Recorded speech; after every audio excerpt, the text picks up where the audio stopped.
Now. Fantastic. I think we're all set. So I'm going to give the stage to Ananda if she's ready, and then I'll see you very soon. Good day, everyone. My name's Ananda Bree. I'm a professor of theater at the University of Lincoln, and I'm also the principal investigator of the Mobile Arts for Peace project. I'm excited to be with you today to celebrate the end of our phase 1 and phase 2 small grant projects. Thus far in the MAP project, since 2020, we've been working with young people, educators, artists, civil society workers, and psychosocial workers to explore how arts-based methods can be used for informing the national curriculum and youth policy for peace building in Kyrgyzstan, Rwanda, Indonesia, and Nepal. In phase 1, we had a scoping visit to try to understand the needs of the communities who we were serving, cultural arts workshops with varied artists to try to understand how the arts could be adapted to enhance dialogue between young people and decision makers, and then led MAP camps with young people so that young people could begin to take the lead as facilitators and trainers and researchers working alongside the MAP project. Today, you'll be experiencing and observing and listening to the varied arts-based outputs and the young people who have served as researchers in phase 2.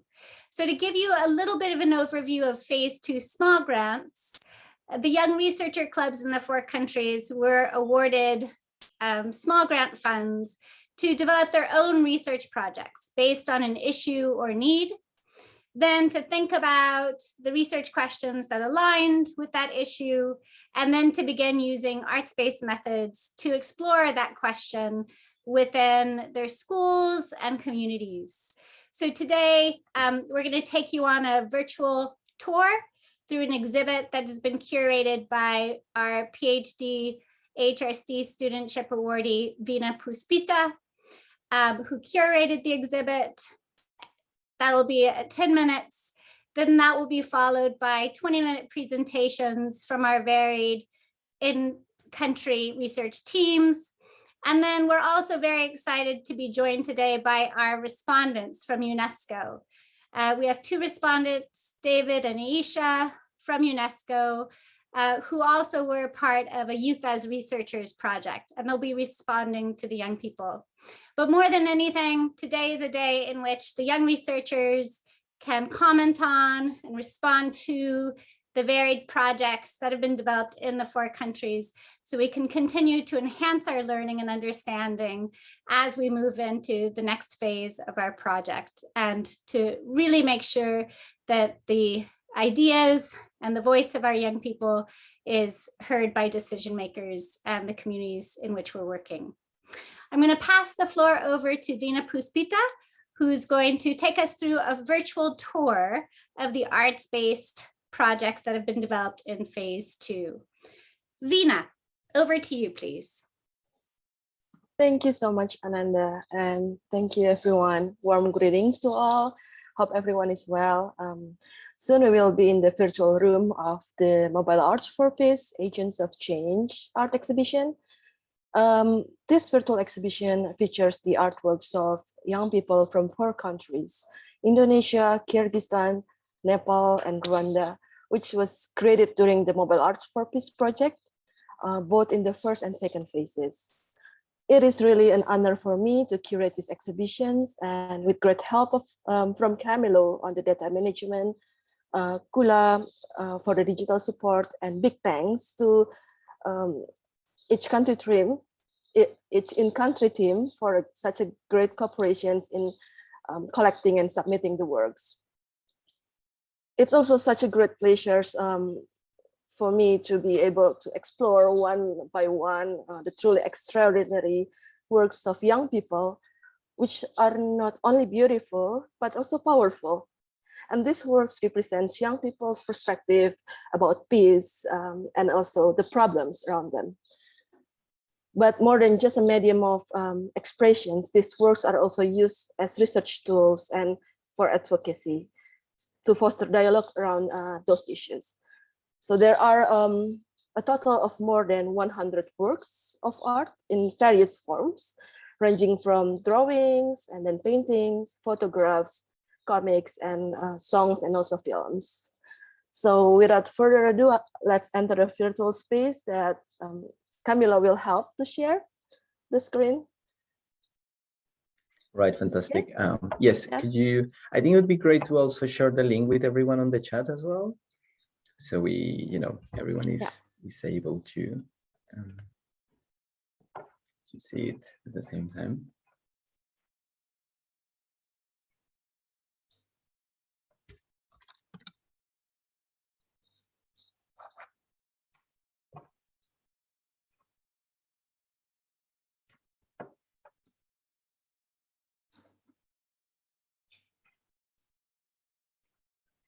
Fantastic.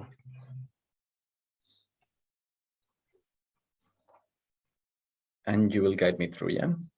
Yep, it's video, so you just need to play it and I will just speak. Okay, right. Is this, well, no, then give me a second. Did you send this to me? Or otherwise I can share my screen. Yeah, I think that would be better because it seems that I didn't receive that one. No worries. Can everyone see my screen now?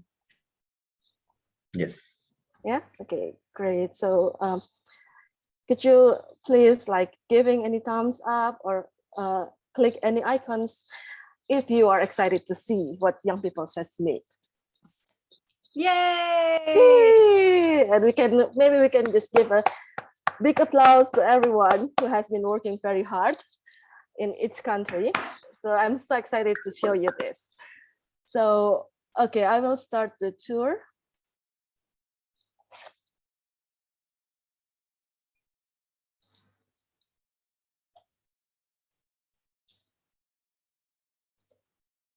So welcome to the Agents of Change exhibitions by Mobile Arts for Peace. I'll guide you through the works of MAPS young people, as well as show you how to use the features of this virtual exhibition space. So as a space, we use Kunstmatrix, which you can access by opening the exhibitions link that I will send later on the chat. So once again, welcome to the Agents of Change exhibitions, virtual exhibitions, youth art-based projects in Kyrgyzstan, Indonesia, Nepal, and Rwanda. So there are 3 rooms in these exhibitions. I will take you through the entire rooms briefly. So the first room with white wall is showing the artworks of young peoples from Indonesia. And in the next room, which is blue, are the drawings and paintings of young people from Kyrgyzstan. As you can see, there are a lot of beautiful works here. And then we will move to the third room, which is the last room, with brownish yellow room and with the light gray. We can see the artworks of young people from Nepal and also Rwanda. So if you want to see the work from the beginning, you can click the menu in the upper right corner, then select Start Tour. Then it will be brings you to the first work. In this case, is the work from Indonesia in this first room. And the Start Tour will take us automatically through the works one by one by pausing for 5 seconds in each work. And we are currently looking at the photo voice work. You can click to read the descriptions of the work. And then you can also click the pause tour if you want to stop automatically. If you want to stop the automatic viewing and back to manually navigate yourself in the room. So you can just click on one image or one works Yeah. So the following is music symbols. This is a song that you can listen to. The lyrics are in the descriptions. And if you want to go to the next, you can just stop it and exit the view. And then you will go to the next artworks. So this is the comics that young people from Indonesia were made. This is a youth comics about community browse, and following that is the films about sexual violence. Both are the small grants project carried out this year.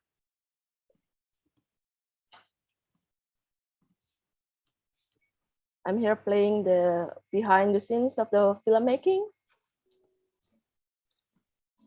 And here you can see the durations, and also there is alternative link if you are unable to see it on the virtual exhibitions.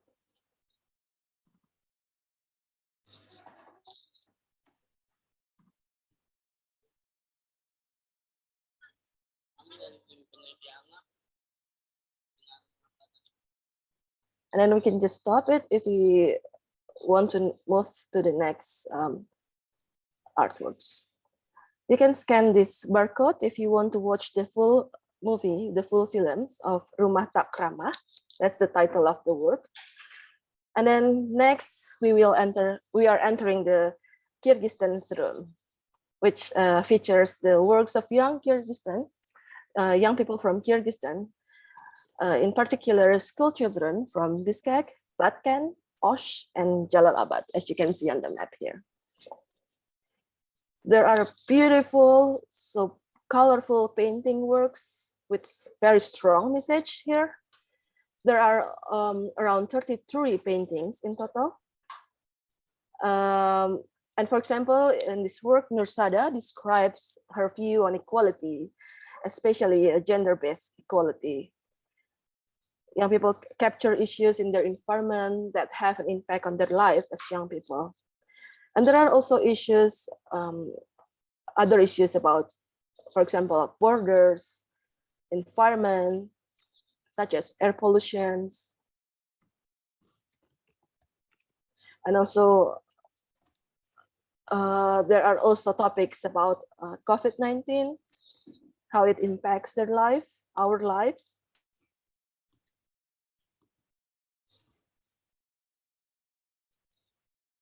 And also about goals or self-motivations to pursuing dreams.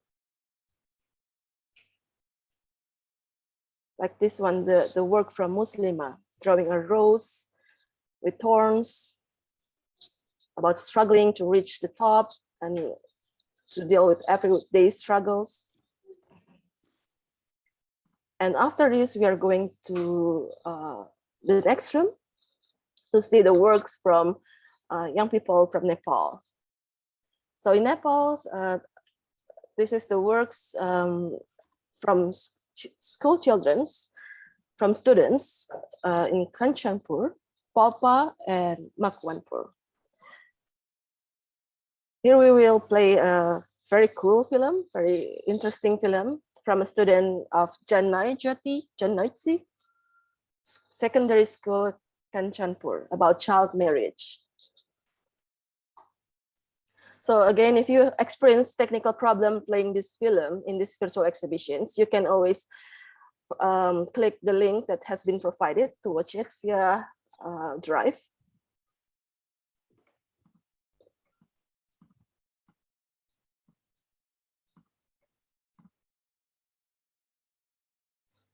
And don't forget to click exit the view if you want to move to the next image, so the sound or the video is not keep playing. And other topics that were brought from young people is about child labor, domestic violence, human trafficking that was beautifully performed with Deuda, and equality like this one. So the social conflicts around caste system and the stigma experienced by young girls related to menstruation's health are also the topic that are become taken into this art form. So still in the same room, let's go to the last sections to see the works of young people from Rwanda. Here's the poem. And also there are drawings that are very powerful and expressive. And we can see the descriptions also on the informations.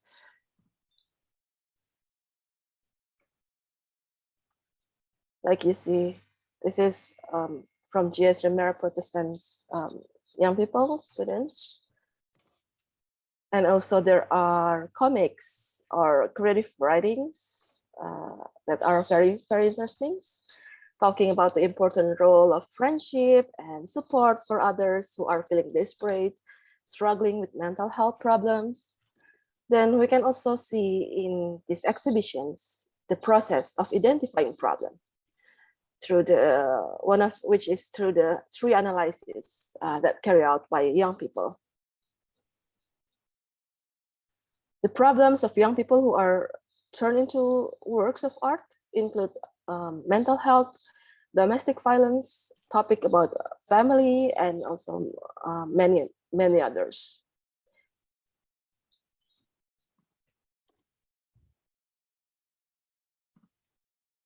So to end this tour, I'll play one of the beautiful performance by GS Remera Protestant, Mbera in Kuti.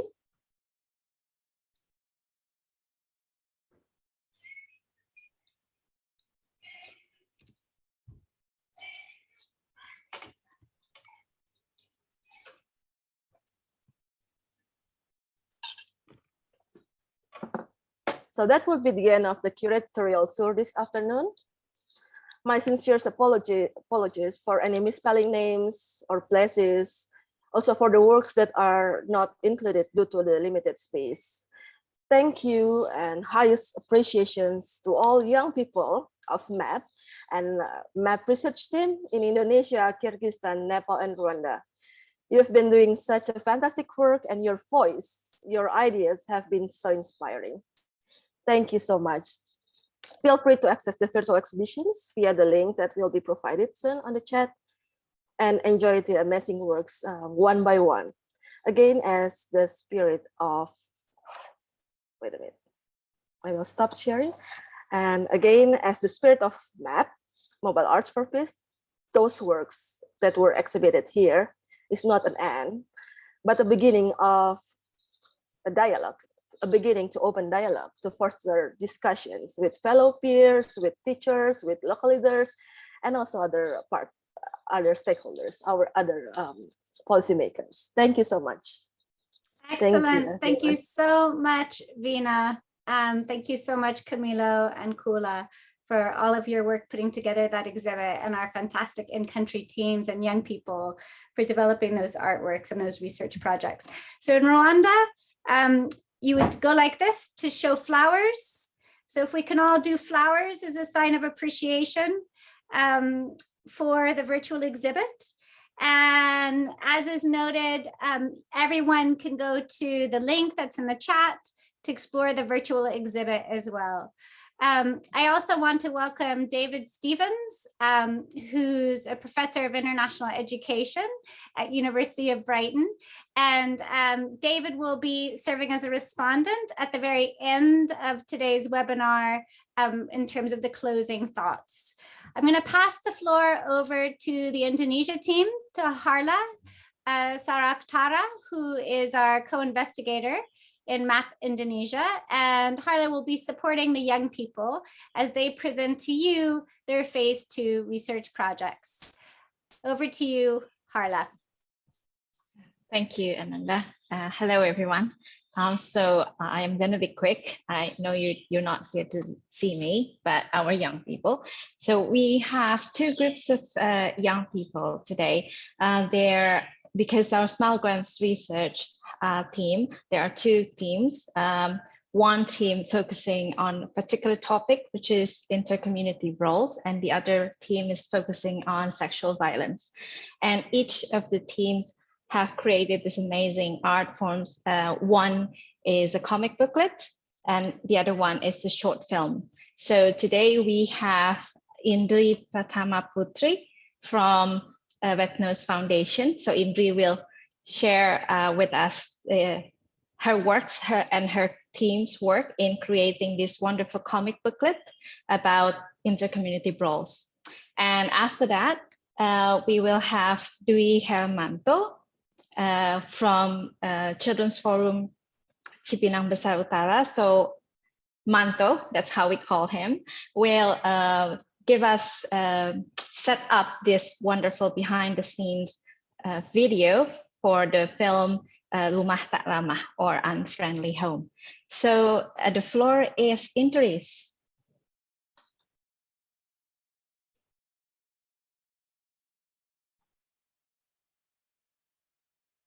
Indri, are you with us?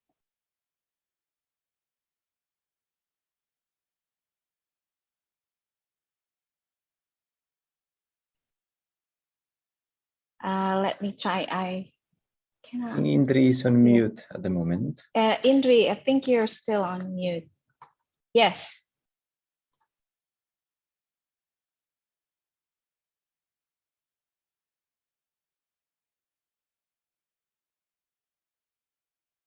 Indri, Indri, you're still on mute.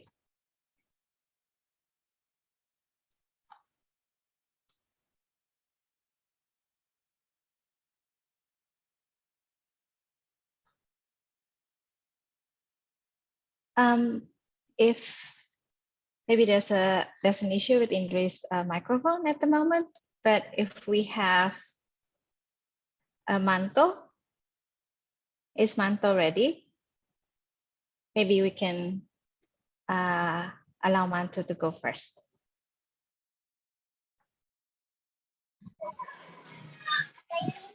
Okay, Manto is ready.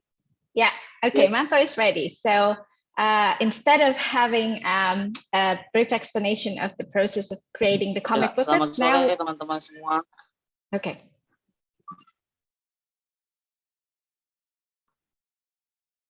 Go ahead, Manto. Ya, selamat sore teman-teman semua. Perkenalkan, saya Dwi Hermanto dari tim peneliti muda MAP. Film Rumah Tak Ramah adalah sebuah film yang terinspirasi dari kisah nyata seorang remaja perempuan yang kita dapat pada saat proses pengambilan data yang kami lakukan di lapangan. Hingga akhirnya kami pun tertarik menulis naskah film dengan harapan film ini dapat dijadikan tontonan yang menjadi tuntunan sekaligus bahan diskusi untuk kita semua yang menonton mendapatkan solusi dari sudut pandang masing-masing yang melihatnya. Kami baru belajar membuat film dan kami bersyukur bisa sering berkonsultasi dengan para pembuat film berpengalaman yaitu seperti Om Jo, Mas Angga, dan Mas Kake dari Kalamtara. Adapun proses yang telah kami lakukan akan kami tayangkan melalui video BTS yang telah kami buat. Terima kasih.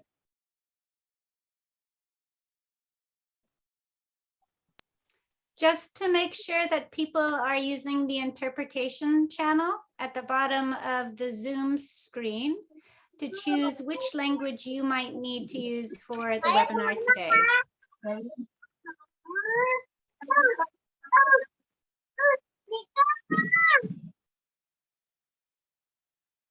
Nah, yang dimaksud pola asuh keluarga yang buruk ini jadinya apa nih? Kayak emaknya PSK.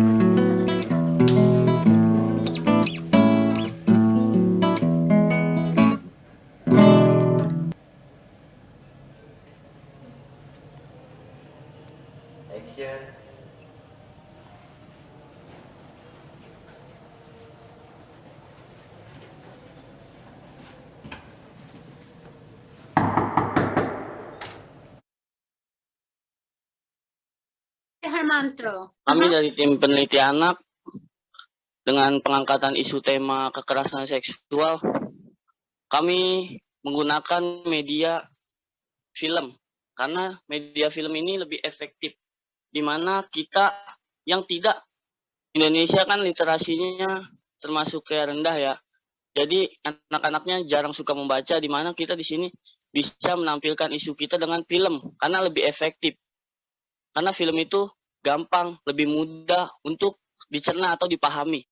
Di mana film itu tujuannya adalah untuk supaya masyarakat gitu ya bisa tidak ada stigma, diskriminasi gitu ya. Justru dengan film ini mengajak masyarakat untuk ikut beraksi gitu ya. Jadi merespon, beraksi, dan bagaimana mengajak ketika melihat korban untuk bisa mendapatkan layanan sesuai dengan kebutuhan si korban itu. Itu harus kuat.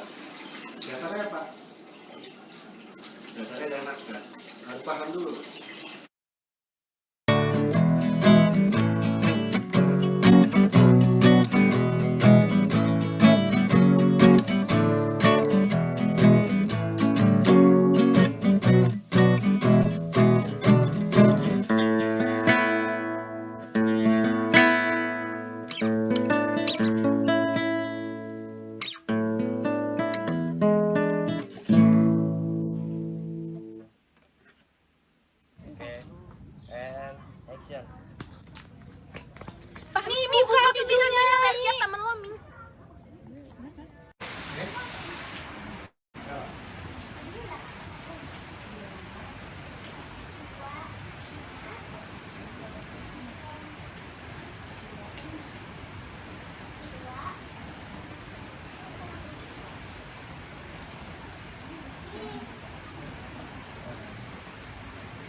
Ngambil muka.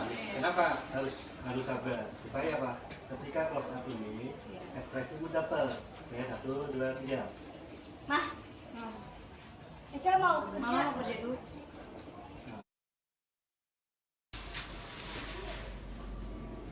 Action.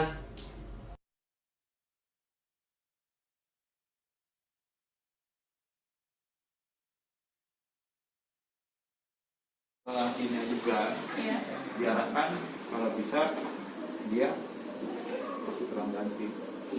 Masuk ruang ganti. Dia masuk aja masuk. Nggak usah keluar lagi. Yang penting dia dapatin masuk. Yang 2 ini attract. Iya.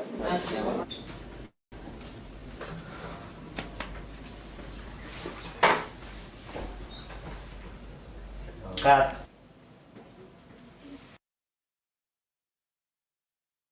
Taruh toh. Bram. Taruh. Bram. Yuk.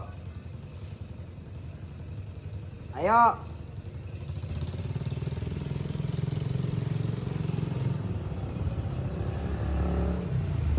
Dapat nih full frustration doang guys. Cuman kan kalau sini kan kepotong nih.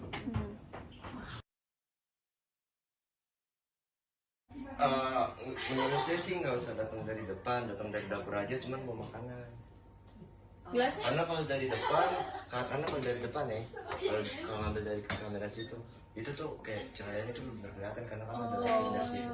Langsung nabrak. Kalau nggak dari sini dari dapur aja. Kan kalau misalnya kita keluar rumah dari sini kan nggak mungkin karena ada piring. Ngeliatin dapur gitu. Berarti dari sini. Ya dari situ, nah terus baru ke kulkas. Kita kan potong pas dia maju.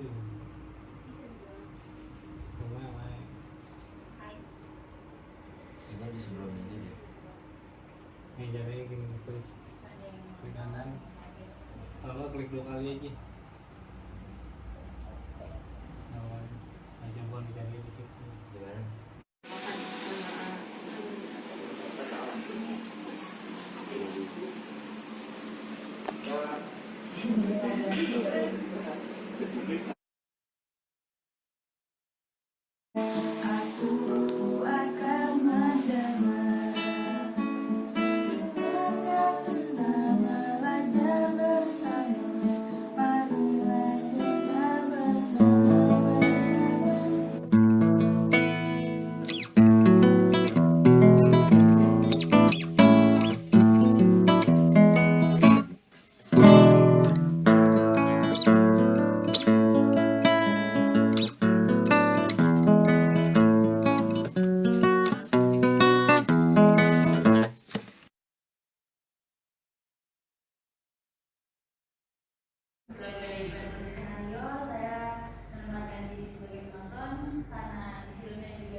kita sadari bagaimana ketika di sekolah Reisha juga tidak memiliki teman, terus kemudian dia harus dibully, dia harus diomongkan mungkin sebagai orang yang mungkin lingkungan sekitar Reisha mungkin harusnya bisa menjadi lebih peduli gitu terhadap hal-hal yang memang dialami Reisha. Jadi punya harapan bahwa orang-orang yang menonton akan melihat bahwa kekerasan seksual itu masalah yang sangat kompleks dan tidak ada solusi tunggal untuk ini gitu. Jadi tidak ada satu pun yang bisa dilakukan yang akan betul-betul menyelesaikan seluruh permasalahan kekerasan seksual. Dan menurut saya itu kerennya film ini gitu. Dan senang banget bahwa teman-teman seusia kalian terpikir gitu ya, dari bikin skenario sampai hasil. Menurut saya yang sangat menarik adalah ada banyak sekali adegan yang bisa memberikan kesempatan diskusi.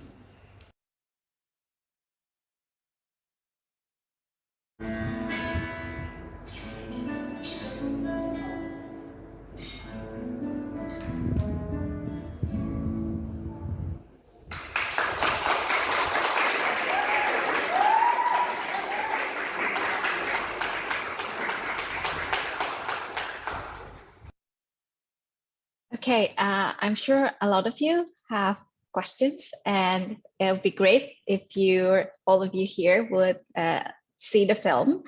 Please go to the virtual exhibit that Fina presented earlier. There's a link, there's a barcode that you can scan, and you can see the film in full. It's 12 minutes long, and it has English subtitle. So please save your questions for at the very end, I think, of Indonesian session. Now I would like to invite Indri to share the experience of her team in creating a comic booklet about brawls. So Indri, the floor is yours. Terima kasih Kak Harla. Sebelumnya saya ingin meminta maaf karena sebelumnya ada gangguan masalah dengan laptop saya. Saya Indri Pratama Putri dari kelompok Tawuran. Kali ini saya akan menjelaskan proses kami dalam pengambilan data. Yang pertama yaitu membuat pohon masalah. Kami dari berbagai lembaga memiliki beberapa pohon masalah yang berbeda-beda. Dan kami pun berdiskusi untuk memilih salah satu topik dari pohon masalah yang ada untuk kami jadikan masalah yang akan kami angkat. Kemudian setelah itu kami memutuskan dari beberapa masalah seperti putus sekolah, kekerasan seksual, narkoba, dan tawuran. Kami berdiskusi dan akhirnya memutuskan bahwa isu tawuran adalah topik yang akan kami ambil. Karena tawuran adalah masalah yang sama antara kami yang terjadi di lingkungan kami.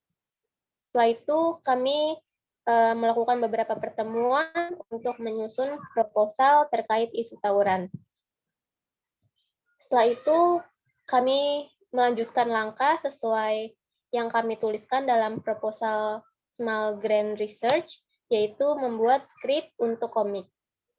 Kami melakukan pertemuan dengan Forum Anak Cipinang Besar Utara dan meminta bantuan kepada mereka untuk menentukan karakter dan cerita sesuai keadaan di lingkungan mereka. Setelah skrip selesai, kami bersama Kak Vina memulai membuat komik. Dimulai dengan membuat sketsa tokoh dan latar, kami memberikan ke Kak Vina contoh sketsa karakter, foto warung, dan lingkungan. Beberapa ada yang kami buat dengan menggambar sendiri, dan beberapa ada yang kita mengambil contoh dari lingkungan kami masing-masing. Kemudian Kak Vina memperhalus dan menyusun komiknya sambil berkonsultasi dengan kami lewat Zoom dan juga WhatsApp. Setelah itu kami mengalami beberapa revisi, namun akhirnya komik pun selesai. Setelah komik selesai, kami berkonsultasi kepada Ibu Lurah Cipinang Besar Utara, karena cerita yang kami angkat adalah cerita dari Cipinang Besar Utara. Dan Ibu Lurah pun merespon dan memberikan beberapa saran untuk kami. Salah satunya yaitu adanya warga yang melihat tawuran dan melapor ke Ibu Lurah. Dan yang terakhir, kami akan memakai komik ini untuk berdiskusi dengan remaja mantan pelaku tawuran dan juga kepada kelompok masyarakat. Sekian, terima kasih. Terima kasih Indri. Indri, kita masih punya waktu, maka mau ditampilkan komiknya? Boleh, Apakah boleh? Boleh, silakan. Ya, oke, silakan Nadia. Ya, full screen, please. Aha.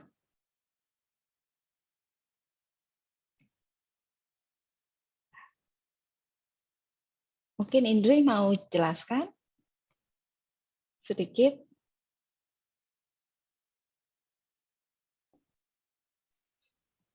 Jadi komik ini adalah komik yang sudah kami buat dari mulai skrip bersama anak-anak forum Cipinang Besar Utara dan juga karakter-karakter yang sudah kami buat. Komik ini kami beri judul Jangan. Artinya kami berharap dengan adanya komik ini, mereka para pelaku tawuran tidak akan melakukannya lagi karena tawuran ini adalah hal yang sangat berbahaya bagi diri masing-masing dan juga kepada masyarakat banyak.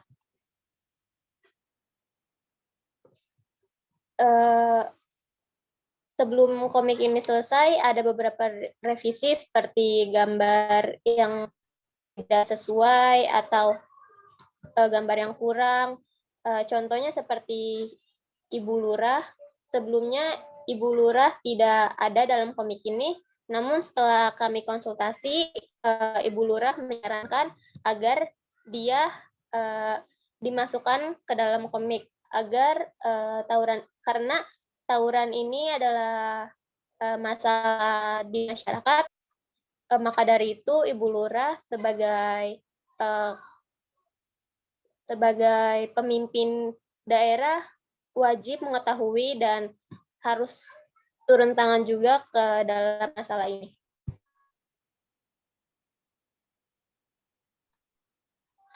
Terima kasih.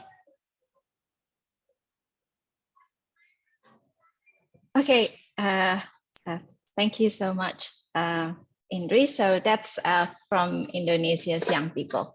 So thank you for your attention. Thank you. Flowers to the young people, or claps. Yay, thank you so much. We're now going to pass the floor over to our respondents. So first, if I could please ask Aisha Mohanty, who was a co-team lead for the Asia Pacific Youth Wellbeing for UNESCO, youth as researchers who advocated for low-cost access to mental health care for university students in the Asia Pacific region. She's currently a senior year student of liberal arts and law from Amity Law School in Delhi, India, and is an incoming master's student at Georgetown University. So the floor is over to you, Aisha, if you have any questions for our young researchers. Thank you so much, Ananda. Am I audible, loud and clear?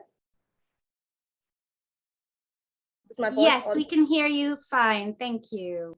Awesome, thank you so much. And what a wonderful, I mean, the way of depicting the challenges that the community is facing. Hermanto and Indri, really commendable job. My first question would be to Indri, because they were able to do something related to the problem tree analysis when they were working on the comic strip. I wanted to know that whether any of the needs or interests or any positions of the team has changed since when you began the research, and how were you able to sort of incorporate the diverse interests of the young people who were part of the research into one comic strip? Because that must have been quite a task.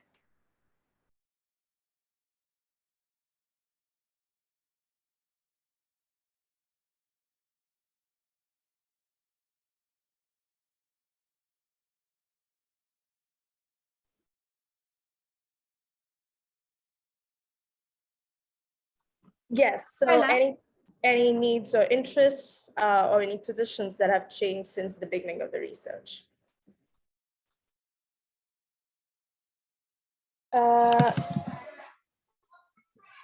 Kami memulai beberapa pertemuan untuk berdiskusi untuk menyamakan pendapat-pendapat kami dalam isu tawuran ini, karena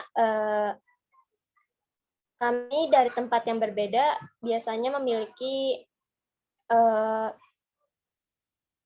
cara-cara yang berbeda juga dalam menangkap situasi di lingkungan kami.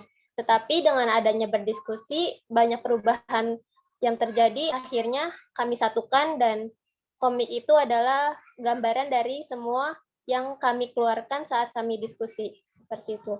Untuk perubahan, mungkin perubahannya yaitu adalah sebelumnya kami tidak terlalu mengenal satu sama lain, tapi karena kami berdiskusi secara rutin, akhirnya kami pun mengerti kondisi kami masing-masing. Seperti itu. Terima kasih.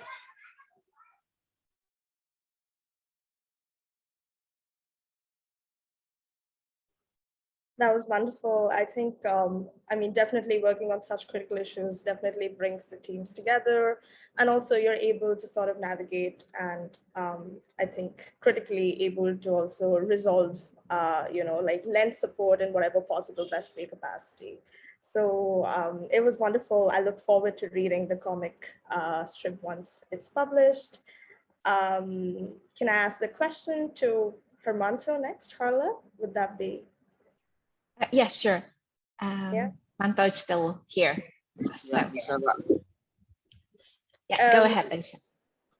Yeah, I just wanted to learn from him that since you're working with on a very critical and a sensitive issue, how has and I mean, I really liked the name of the film as well, Unfriendly Homes.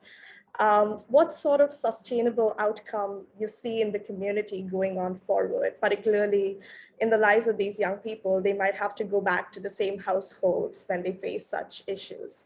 So how do we see that the research creating more sustainable outcome going on forward in the community?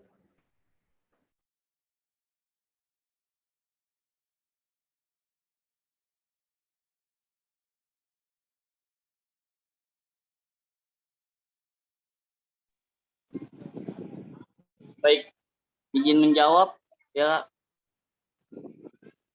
Untuk lanjutannya, bagaimana solusi ini bisa ada nantinya. Kita itu bakal mengadakan diskusi-diskusi berkelanjutan melalui izin. Nanti kita tuh akan berdiskusi dengan ibu-ibu PKK, dengan remaja-remaja perempuan, di mana kita akan menampilkan film ini. Film Rumah Tak Ramah. Kita bakal ngambil solusi dari sudut pandang penonton masing-masing. Nantinya kita akan berdiskusi untuk gimana sih caranya agar remaja-remaja perempuan ini nyaman di rumah atau tidak ada lagi kekerasan seksual di rumahnya masing-masing atau di lingkungan sekitar masing-masing. Kami memilih judul film ini dengan Rumah Tak Ramah karena kekerasan seksual ini berasal dari ketidakharmonisan di rumah. Mungkin itu utamanya. Seperti itu sih, Kak. Terima kasih.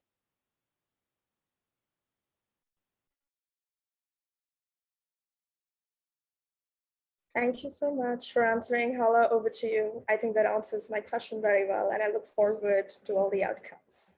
Excellent. Thank you so much, Aisha, for those great questions. I'm going to hand the floor over to David Young, who's a youth development specialist at UNESCO Bangkok, where he manages and supports initiatives on building youth leadership through research, policy development, and media advocacy and literacy.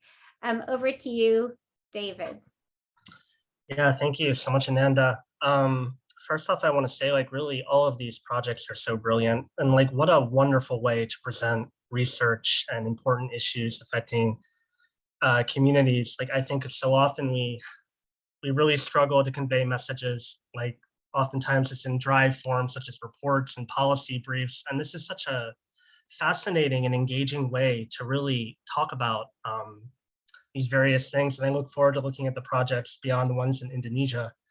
But first, to start with the Indonesian projects, I want to start with Indri and the comic book group about Brawl. I love this idea. I myself understand information a lot better when I read it visually and through a comic. I often read graphic novels to try to read a little bit better. You mentioned your target audience are high school students, or they're high school teenagers, and I was wondering your plans. Will you be piloting this comic book with maybe a smaller group of teenagers first before sharing it more widely? Will you be, what are your follow-up plans for this project?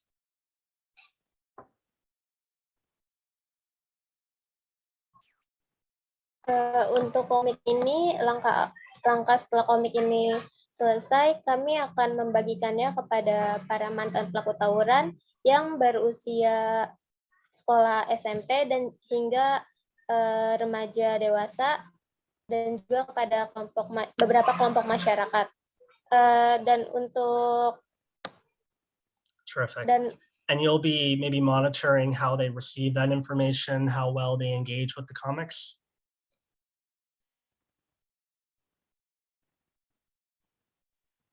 Ya benar. Kami akan, setelah kami membagikan komik itu, kami akan melakukan diskusi untuk bagaimana pendapat para remaja terhadap komik yang kami buat. Dan juga menanyakan beberapa pertanyaan yang akan kami buat selanjutnya, yang akan kami jadikan output dari penelitian ini.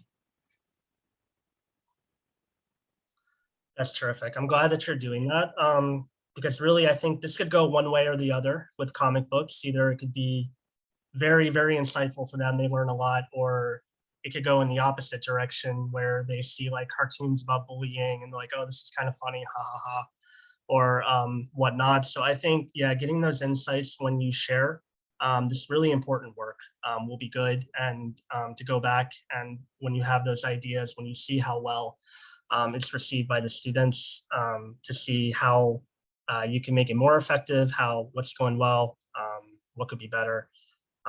But overall, I think this is a brilliant idea, and yeah, congratulations on it. My next question, feedback is for Hermanto and the video group, and this is really, I'm really impressed with it. You know, the video, it's so important for conveying information, just like comics. It's a visual information. The issue that you're choosing, though, is so sensitive with sexual violence at homes and within communities. And as you were talking about this, I was just thinking, like, what are the risks? You know, what kind of protection did you have? Like, who were you talking to when you were developing these videos? What type of, you know, guidance maybe you were getting from, let's say, child protection officers or people in the field? What kind of guidance were you getting maybe from professionals as you approach this topic? So yeah, I guess my first question would be, what were the risks that you considered in doing this video? And who helped guide you, navigate you through those risks?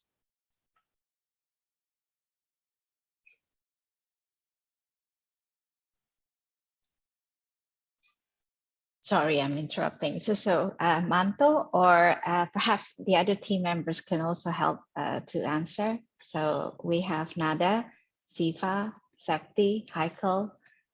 So yes, so any one of you can help answer that question. That would be great. Thank you. Baik, Kak. Saya izin menjawab. Ya, silakan. Go ahead. Oke, baik. Untuk yang membantu kami dalam pembuatan film ini, di mana film ini isunya sangat sensitif ya. di mana peneliti muda ini tidak hanya perempuan, tapi juga ada laki-lakinya termasuk saya dan Haikal.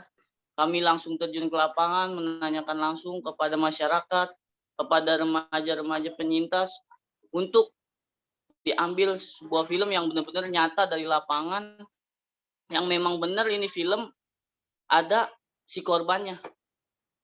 Sehingga kita tertarik dijadikan sebuah film untuk dijadikan tontonan semua orang.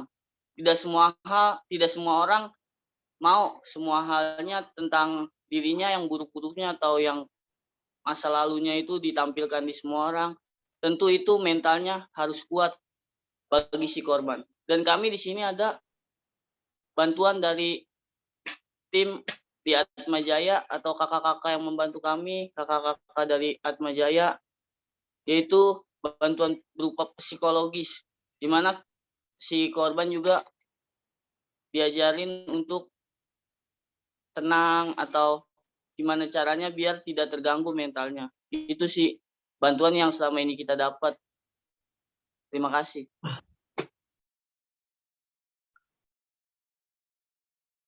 Okay, great.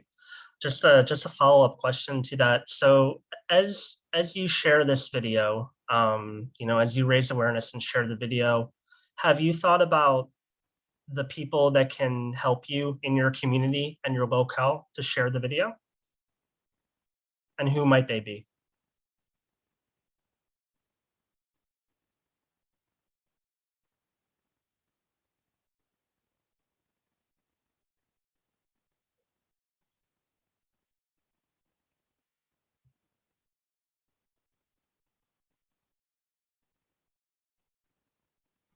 Carla, do you want to help direct that question? Who might help raise awareness in terms of stakeholders in the community or otherwise? Yes, maybe I can help answer that. So the young people, so as far as I understand, the plan is they want to make sure that they reach out to their friends. So at school, for example, they're part of what we call the, it's like a school's, not committee, but the students who are organizing part of the organization that help the teachers with activities at school. So very strong and champions in terms of showing this film to their friends and having this kind of discussions, but also with the group of mothers. So Ibu-Ibu PKK, that those are a group of mothers, activists. They're the knowers about anything in communities. Like in Jakarta, these women are the bedrock of any policy implementation. So they want to reach out to these groups, and they have the channels to do so, the network to do so. With one of the organizations we work with is Bandung Wangi, for example. So that's a grassroots NGO that works with women in affected communities affected by violence and sexual violence. So those are the networks. I hope that answers your question, David. Perfect. Yeah, I think that's a very important network to have as you share and disseminate this information. And one other consideration is also maybe the organizations, whether they be government or nonprofit or NGO, that are working with victims, mental health counselors, child protection officers, officials, etc., that can, I think, advise and guide you on how to further share this information so that not only the victims are protected, but also the actors in the film, and so that the approach is correct. But overall, I think this is a wonderful idea as well. Thank you. Thank you. Great, thank you so much, David. Now we're gonna just take one or two questions from the floor. So are there any MAP youth researchers from any of the other 3 countries who would be interested in asking a question for the MAP Indonesia team? If so, you can put that question in the chat, or you can also unmute yourself if you have a question.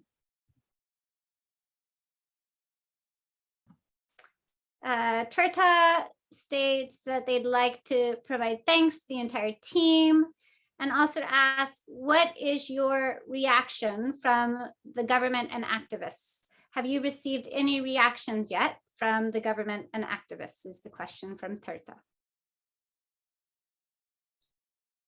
Ananda, it's okay if I answer that. Would that be quicker? Okay, thank you so much. So Mr. Tirtha, so thank you for your question. Maybe for the comic booklet, we did have the young people had consultations with the local community leader regarding the content and the purpose of the comic booklet. It was well received in terms of, okay, this is the topic that's relevant to our community, as well as the language used is no problem, just feedback about having the local community leader in the comic booklet, like a character that receives report from when the brawl happened. So that was the only feedback. But the young people haven't used the comic booklet further in terms of raising the issue or having the group discussions with community members. So we're still not yet doing that. So we're hoping from that activity, we'll get more feedback and comments from either community leaders or community members. In terms of the film, we haven't had discussions with community members as such, but we did have a closed screening on May 16th, where we invited all the actors, the cast of the film, the partners, the filmmakers that we work with, musicians and lecturers who have knowledge about sexual violence, especially among adolescent girls. And they believe that the film could be very potential in raising issues about, for example, is there any single solution to the problem of sexual violence? Or how do you protect adolescent girls from sexual violence? And how to ensure the environment is an enabling environment instead of a disabling environment to protect adolescent girls from sexual violence. So those are the kind of opinions and feedback that were given to us during the closed screening regarding the potential of the film. But again, we are looking forward to have this film screened to wider audience, as well as to be used to create discussions and dialogues with community members and leaders about the issue of sexual violence. So that'd be my answer. Thank you very much, Harla. Thank you very much to the MAP Indonesia team and David and Aisha as respondents, and for your question as well, Tirtha.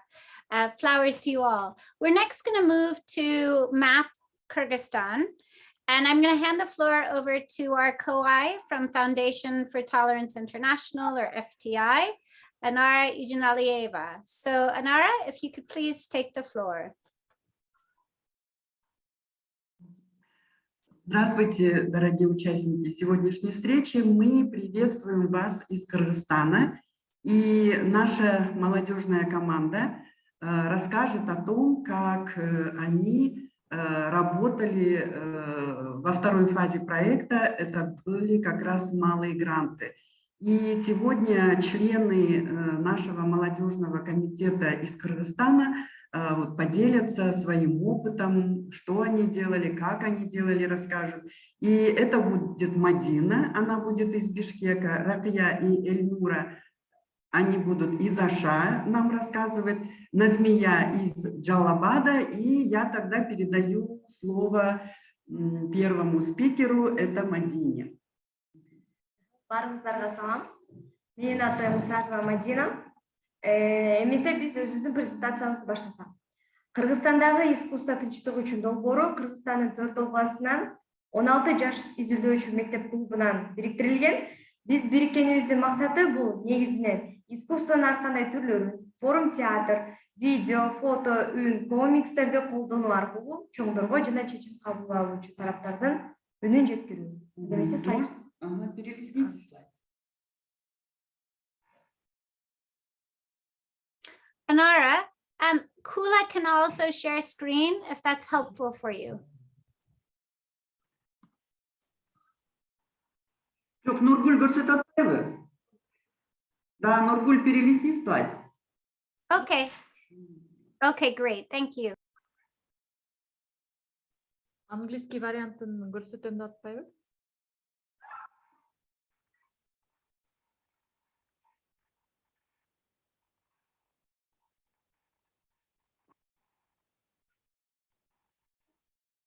Англисчени көрсөтүшүм керек, Nurgul.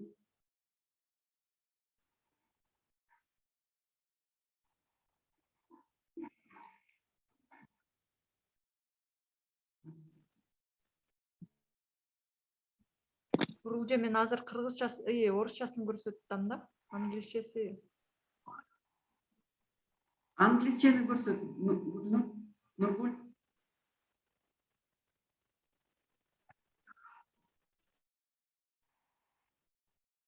There seems to be an issue with the screen share. Would you like Kula to maybe screen share and then you can say next, if that would be helpful?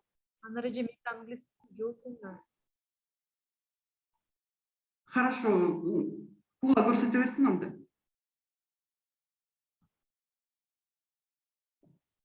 Thank you. Yes, I don't have the rights to share, Ananda, I'm afraid. Okay. I think we're going to have to go back to Nurgul sharing screen if that's all right then. Or I can share screen as well. Let me try.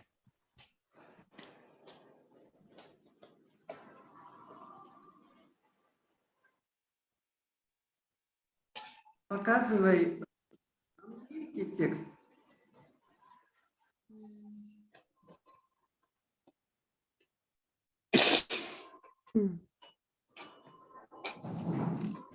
Английский сенде жок беле.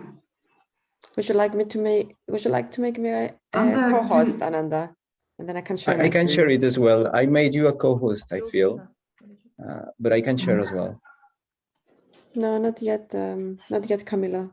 If you can share, Camila, do you want to do that? Camila көрсөтсүнчү анда, Camila. Great, it's working, Camila. Следующий слайд.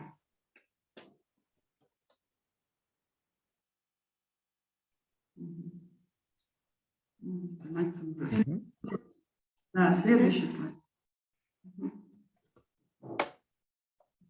Демек, биздин ушул долбоордун экинчи фазасы бул 2022 жылдын январь айынан май айына чейин болду. Бул долбоордо биз кичи грант болду экинчи фазасында. Бул кичи грантта деген бул жаштар үчүн өз көйгөйлөрүн айтууга жана чечим кабыл алуу үчүн тараптар менен коомчулуктун арасындагы өзгөрүү диалогдоруна көмөк көрсөтүү мүмкүнчүлүктөрү киргизилген. Андан сырткары ушул экинчи грантта деген биз өзү айтып кеткендей 4 областтан 16 мектеп катышкан. Ошол эле 16 мектептен 16 проекти орун алган. Эми ушул кичи гранттын биз максаттары тууралуу айта кетсек, биринчи этапта биз биринчи этаптын өтүлгөн долбоордун тажрыйбасын артка жылдырып коесузбу?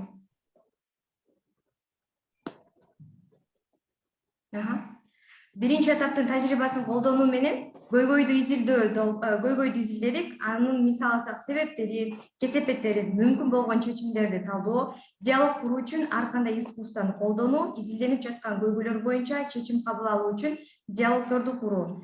Экинчиден бул уюмдардын, мекемелер, коомчулук лидерлеринин коюлган маселелер боюнча чечим кабыл алуучулар, искусствонун өкүлдөрү менен байланыштарды чыңдоо. Кызыктар тараптар аркылуу турган аналитикалык катты жыйынтыктоо үчүн кошумча маалыматтарды чогултуу болду. Кийинки слайдка.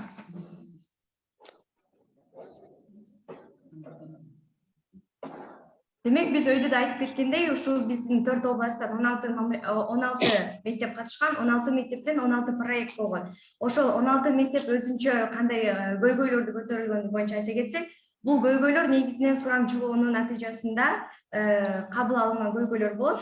Айта кетсек, анда алардан биздин көйгөйлөр бул адамдардын бири-бири менен болгон мамилени түзө албастыгы көйгөйү, мектеп берекетчилик көйгөйү, улгайган студенттер тарапынан өспүрүмдөргө карата зордук зомбулук, ата-энеси туугандарыны таштап кеткен мигранттардын балдарынын көйгөйлөрү, балдардын социалдык тармактарда көз карандылыгы, өсүп келе жаткан муундун маданиятынын жоктугу, балдардын тазалыкка жана коопсуздукка болгон муктаждыктары видеолордо, сүрөттөрдө, комикстерде көрсөтүлгөн, экологиялык маселелер, сүрөттөр, чиймелер жана инфографикалык аркылуулар көрсөтүлгөн.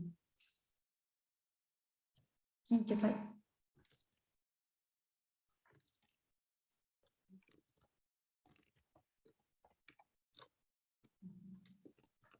Андан сырткары ошол диалог куруу үчүн биз искусствонун ар кандай тармактарын колдондук. Искусствонун негизи эле көптөгөн тармактарын колдонсок болот, бирок биз эң көп колдонулган тармактары булар форум театры, видеоклиптер, фото голос, комикстер болду. Ал эми биз ошол форум театр аркылуу эмнени көрсөтө алдык? Форум театр аркылуу биз көрүүчүлөр менен актерлордун ортосундагы активдүү диалогду түзүү, көрүүчүнүн спектакльге тартуу, аракет кылууга жана мотивация берүүгө форум театры бизге көмөктөш болду. Экинчиден биз видеоклиптер аркылуу дагы ушул искусствонун тармагын колдондук. Видеоклиптер аркылуу биз социалдык тармактарды, WhatsApp жана башкалар соц тармактарын колдонуу аркылуу маалыматты чоң аудиторияга таратуу болду. Фото голос аркылуу ар кандай форматтарды колдонуу, өзүбүздүн жана башка авторлордун сүрөттөрү, чиймелери, инфографикалар аркылуу. Комикс аркылуу дагы биз тараттык. Жаштарга таасир берүүгө багытталган аракетке мотивациянын күчөтүү үчүн ушул комикстер аркылуу дагы биз көйгөйлөрдү адамдарга көрсөтө алдык. Кийинки слайд. Ошондой эле биз тандап алынган көйгөйлөрдү чечүү үчүн атайын чечүүчү адистерди, кызыктар тармактарды жана дагы эксперттерди чакырылган. Бул эксперттерди биз кандай жол менен тандап алдык? Ушул биз тандап алган көйгөйлөрдүн бардыгынын өзүнүн чечүү жолдору бар. Ошол чечүүчү жолдорунун өзүнүн чече турган адистери бар дегендей, ошол адистерди биз кылдаттык менен тандап алдык. Аларды биз кайсыларды тандап алдык десек, мисалы тандап алдык, биз жергиликтүү администрацияларды чакырдык, жергиликтүү депутаттарды, окуу жайларды, коомдук структураларды, жергиликтүү коомдук уюмдарды, укук коргоо органдарын, коомчулук лидерлерди, ата-энелерди жана жаштарды. Андан сырткары бизге эң керектүү болгон адистер бул эксперттер болду. Алар биздин психологдор жана юристтер. Эмне үчүн биз буларды чакырдык десек, анткени көйгөйдү алдын ала билүү, көйгөйдүн себептерин, натыйжаларын түшүндүрүп берүү үчүн бизге юрист жана психологдор керек болду. Бул биздин эксперттер деген ошол жаштарга кандайча бул көйгөйлөрдү алдын алуу боюнча, эгерде алдын албаса кандайча жыйынтыктар чыгат, натыйжалар боло тургандыгы боюнча кеңири маалыматтарды айтып кетти. Кийинки слайд.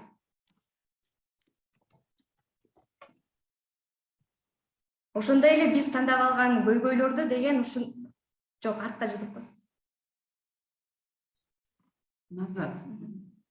Ошондой эле ушул биз тандап алган көйгөйлөрдү деген ушул экранда турган постерлар сыяктуу кылып биз жарыяладык. Бул постерларды биз мектептерге жарыяладык. Андан сырткары деген ушул көйгөй болуп жаткан тармактарга, жерлерге ушул постерларды жайылттык.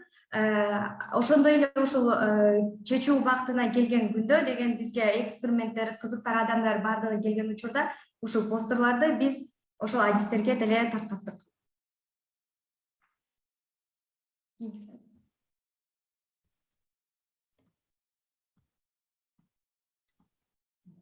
Айтып бересиңерби? Бул слайдты болсо биздин Оштогу жаштар айтып берет, тиги рисунок боюнча кантип тиги проблеманы көтөрүп атышты. Саламатсыңарбы? Мен Ош шаарынан Рокия болом. Биздин кичи грантыбыз балдарга болгон зордук зомбулукка сабырсыз мамиле жасоого багытталып, ушул көйгөйгө ата-энелердин чечим чыгаруучу өкүлдөрдүн көңүлүн буруу болгон. Биздин демилгенин аркагында балдарга зордук зомбулуксуз жашоо ураны менен тең туштарыбыздын арасында сүрөт конкурсун өткөрдүк. Ошол сүрөттөр боюнча кыскача маалымат берсем. Биринчи сүрөт 2 бөлүккө бөлүнгөн болуп, биринчи бөлүктө автор ата энеси менен болгон сүрөттү тарткан, экинчи бөлүгүндө жалгыз кызды тарткан. Бул сүрөт автор аркылуу төмөнкү ойду айткысы келген. Бала ата энеси менен болсо, ата энеси ага көңүл бурса, колдоо көрсөтсө, бала өзүн бактылуу сезет. Ал эми ата энеси жанында болбосо, жылуу мамиле жок болуп, өзүн жалгыз сезет. Ал эми экинчи сүрөттө кыз тартылган. Автор баланын эмоционалдык абалын аба ырайы менен салыштырган. Эгерде балага физикалык зордук зомбулук болуп, кол көтөрүшсө, урса, кыйкырса, басынса, анын ички дүйнөсүндө коркунуч жана кайгы орнойт. Баланын өнүгүшү ага сүйүү тартууласа, көңүл болсо, колдоо көрсөтсө гана анын ички дүйнөсүндө жакшы аба ырайы болот. Мындайча айтканда, балада ишеним болот. Рахмат, андай кийинки слайдты көрсөтсөк. Бул видеофильм. Мен азыр ушул жерде видео көрсөтүшүм керек эле да. Ошондо Камила эме кылып турса, мен видео көрсөтүп турсам жакшы болот эле. Өчүрүп турса слайдтычы.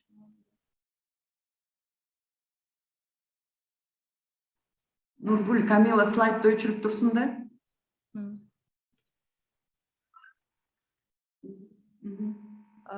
Элнура, сен маалымат берсең видео жөнүндө. Саламатсыздарбы? Мен Абдуллаева Элнура. Биз мигранттардын балдарына болгон зордук зомбулук боюнча видео ролик тартканбыз. Бул көйгөй биздин жамаатта жана жаштардын арасында эң актуалдуу болуп эсептелет. Жумушсуздуктун айынан же болбосо башка себептердин айынан ата энелери балдарын ушул туугандардын тарабына таштап, ал эми балдары ар кандай зордук зомбулукка учурап атышат. Мисалы, физикалык зордук зомбулук, эмоционалдык зордук зомбулук, кол көтөрүү, басынтуу, урушуу, балдар ушул ата эне мээримине зар болуп, өксүгөн, сагынуу сезими менен жашап калышат. Биз видеороликте ушундай учурларды чагылдырып бергенбиз. Балдар жеңесинин жана тайекесинин колунда калып, зордук зомбулукка учурайт. Анда эмесе ушул биздин видеороликтин кээинки моменттерин көрсөтүп берсек.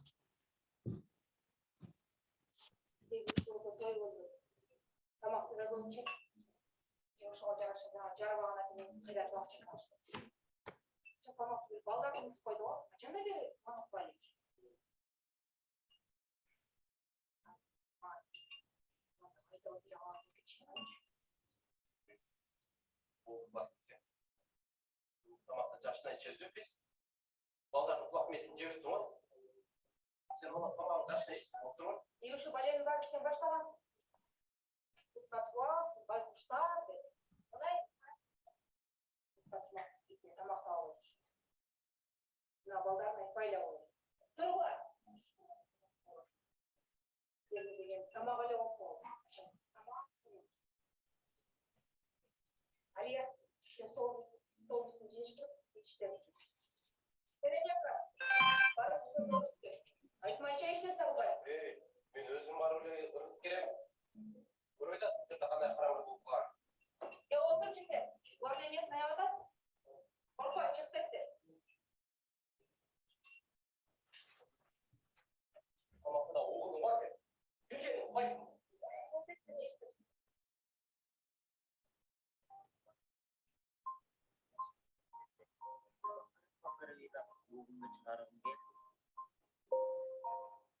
Россияға кетіп, бізді тәжіңеме таштып кеткенде мен бұда шығыштан ешінде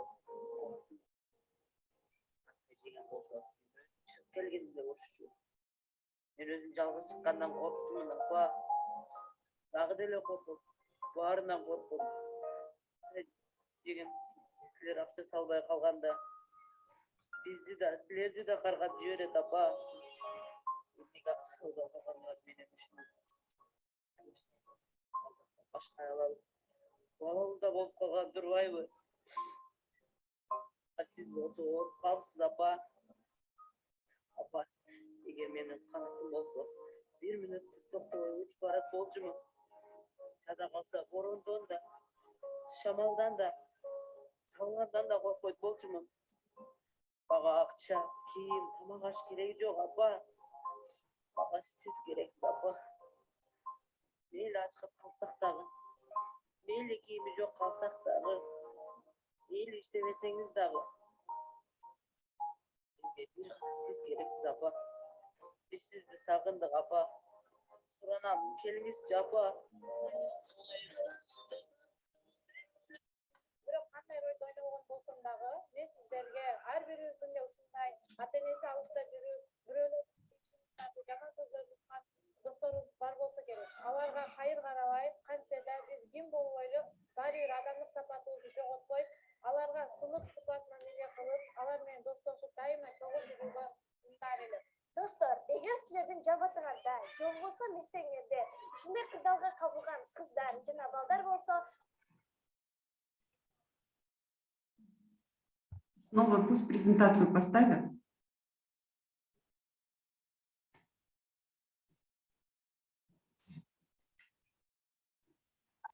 I will. Give me 1 second.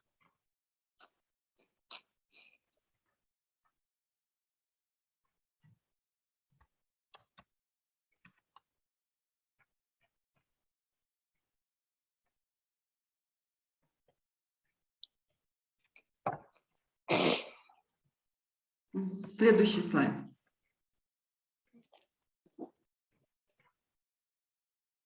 На основе всех наших диалогов со взрослыми, с лицами, принимающими решения, каждый клуб молодых исследователей готовил аналитические записки. И по этим аналитическим запискам сейчас расскажет Назмия из Джалалабада.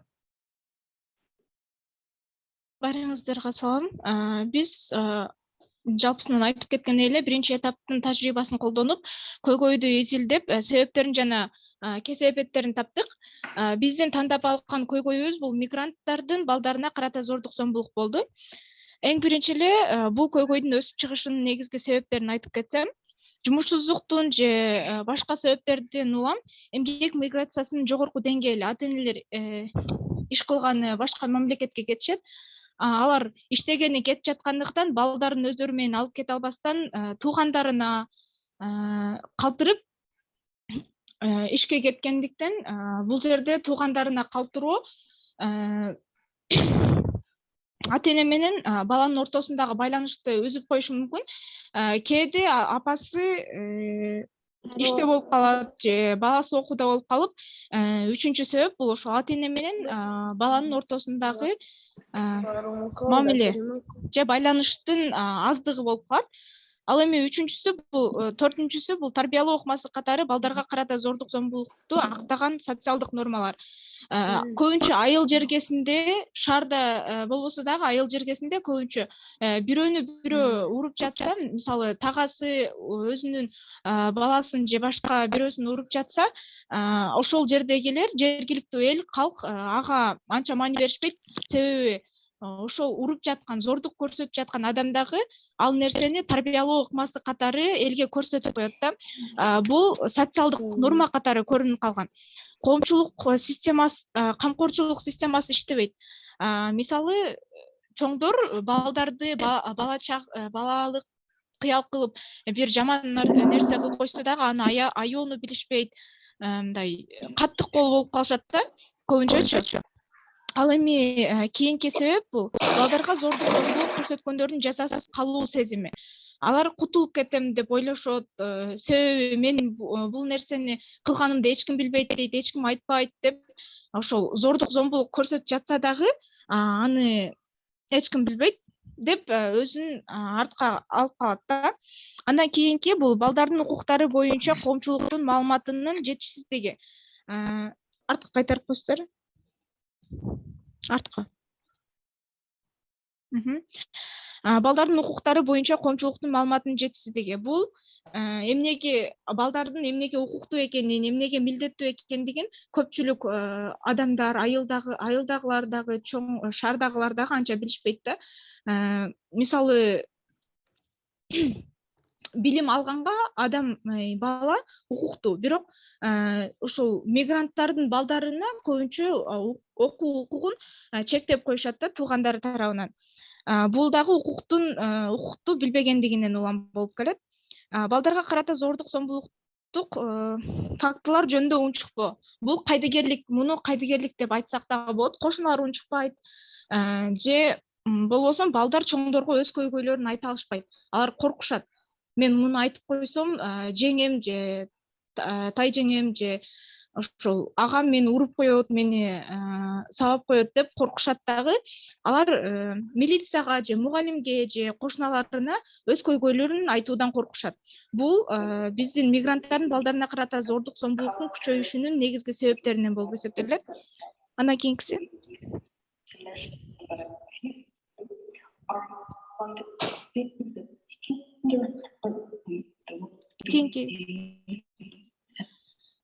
Бул ал эми кийинкиси бул натыйжалары. Ушул көйгөйдүн натыйжалары кандай болот? Натыйжалары балдардын өзү төмөн баалоо, өзүнө ишенбейт. Балдар өзүнө ишенбейт, өзүн төмөн баалайт, өз колунан келген нерсени дагы колунан келбөөчүдөй эсептейт. Андан кийин балдардын психологиясы жана физикалык өнүгүүсү бузулат. Эмне үчүн? Себеби алар зордук көргөн, мындай каттуу сөздөрдү көп уккан, өзүн жаман сезип, урушуп койсо дагы, азыркы балдар өтө таасирчен болуп калган. Кичине эле урушуп койсо дагы өзүн жаман сезип, мындай өзүнө болгон ишеними кетип калат да. Андан кийин балдардын келечектеги жашоосуна таасири чоң болот. Себеби алар кичинекей балалык чагынан ата-энесинин мериминен айрылган, андан кийин болсо туугандары тарабынан зордук зомбулукка учурап, өзүнө болгон баалоосу дагы төмөндөп, өзүнө ишеничи азайган. Андан кийин бул коомго ыңгайлаша албайт. Өзүн четке алат, бирөөлөр менен таанышкысы келбейт. Ал эми балдар агрессивдүү болуп калышат. Бала тандайт, же мындай өзүнө дос тандагысы дагы келбейт, таанышкысы дагы келбейт. Өзүн четке алып гана тынчып жүрүп калышат да. Андан кийин бул суицидке алып келиши мүмкүн, же ден соолугуна кандайдыр бир чоң жабыр алып келиши мүмкүн да. Эгер жан дүйнөсүндө, өзүнүн руханий дүйнөсүндө кандайдыр бир тынчсыздануу болсо, адам өзүн бир жерде алып отура албайт. Ойлоно берет. Көп ойлонсо дагы адамга жаман ой келип кетип, бала бул кайсынысы жакшы, кайсынысы ак, кайсыл кара экенин анча биле элек, 18 жашка чыга элек жаш балада ага туура жолду көрсөтүп туруу үчүн туугандары ага шык берип, дем берип турбаса, ал өзүн өзү жемелеп суицидке барышы мүмкүн. Андан кийин коомдо зордук зомбулукту улантуу дейт. Бул коом ошол кийин өзү дагы башкаларга дагы зордук зомбулук көрсөтүп, өч алуу максатында эме кылып калышы мүмкүн. Өч алуу максатында ошол башкаларга дагы зордук зомбулук көрсөтүп калышы мүмкүн да. Эми биз бул эмелерди көрсөтпөө үчүн жергиликтүү бийликке сунуштар жазганбыз. Эң биринчи ата-энелердин жоопкерчилигин күчөтүү жана камкорчулукту.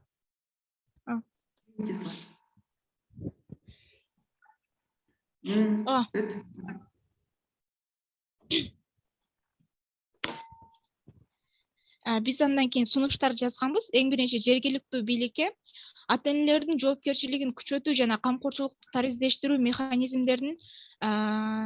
механизмдерин түзүү боюнча тиешелүү жактардын, мисалы билим берүү мекемелерин, коомдук алдын алуу борборлорунун, социалдык коргоо, мечиттердин, укук коргоо органдарынын бириктирип иш алып баруу болчу.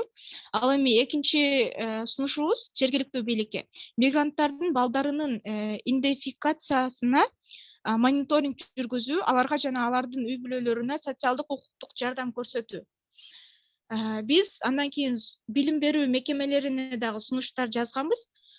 Биринчиси балдарга зомбулуктун алдын алуу жана болтурбоо боюнча ата-энелер менен иштешүүнү күчөтүү.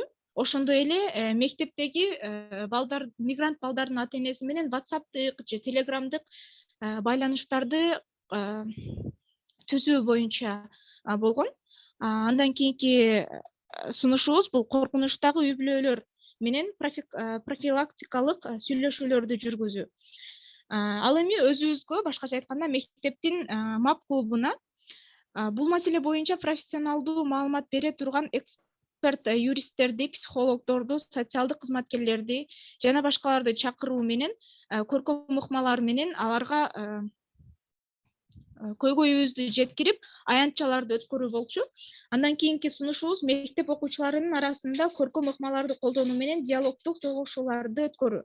Жүрүм-турум маданиятын, сабырдуулук, эмпатия жана башкаларды көрсөтүү болчу. Үчүнчү сунушубуз мектептин мап клубуна бул мектеп окуучуларынын арасында натыйжалуу баарлашуу жана балдардын укуктары боюнча тренингдерди өткөрүү. Балдардын укуктарын билген адам өзүнүн укугун дагы билет дагы, башкалардын дагы укугун коргогонго аракет кылат деп ойлойбуз. Слайд можно? Назмия, рахмат. Анда эмесе Мадинага кайрадан сөз берем. Эми бул долбоор бизге кандайча таасирин тийгизди деген суроо баарыбызда жаралышы мүмкүн. Демек бул суроого биз жооп бере алабыз. Бул долбоор биздин өзүбүздүн жашообузга таасирин тийгизди десек болот. Бул эмне үчүн айтсак, анткени бул ушул долбоордун алкагында биздин өзүбүздүн окуучуларыбыз, МЭП клубунун мүчөлөрү өзүнүн ой пикирлерин айтып кетишкен. Анда ушул МЭП клубунун мүчөсүнүн ой пикирин айта кетсем, бул мен дайыма үнүм жок деп ойлочумун. Өз оюмду айтканды, чечим кабыл алуучуларга үнүбүздү жеткиргенди үйрөндүм. Эгерде өзүбүздүн оюбуз болсо, аны кантип айта билсек, чоңдор бизди сөзсүз колдой тургандыгын түшүндүм деген ой пикирин айтып кеткен. Демек бул жерде биз байкасак болот, демек долбоор бул жөндөн болгон жок. Бул долбоор бизге өзүбүзгө кандайдыр бир жеке таасирлерди тийгизди. Тек гана окуучуларга гана таасирин тийгизбестен, бул долбоор биздин кызыктар тараптарына дагы өзүнүн таасирин тийгизген десек болот. Ошондой эле өзүнүн ой пикирин айтып кеткен бул коргоо органдарынын өкүлү болгон. Окуй кетсем, анда бул мен мектеп окуучуларынын кичинекей кызматташууга жөндөмсүз деп эсептечүмүн, бирок алар менен байланышып турушум керек экен. Алар менин ишимди натыйжалуураак кылууга жардам берет экен деген ой пикирин айтып кеткен. Эми ушул долбоордун алкагында кийинки слайд.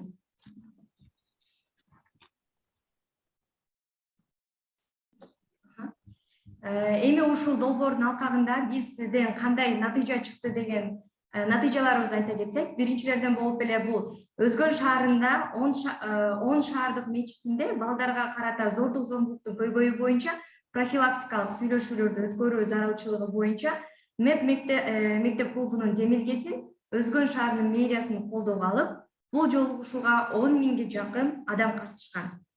Эми экинчисинен бул Жалал-Абад шаарындагы МЭП клубунун мүчөлөрү тарабынан тартылган мектеп ажатканасынын антисанитардык абалы тууралуу видео тасмасы мектепти Дүйнөлүк банктын программасы боюнча оңдоп түзөөдөн өтүүчү мектептердин тизимине киргизүүгө жардам берди.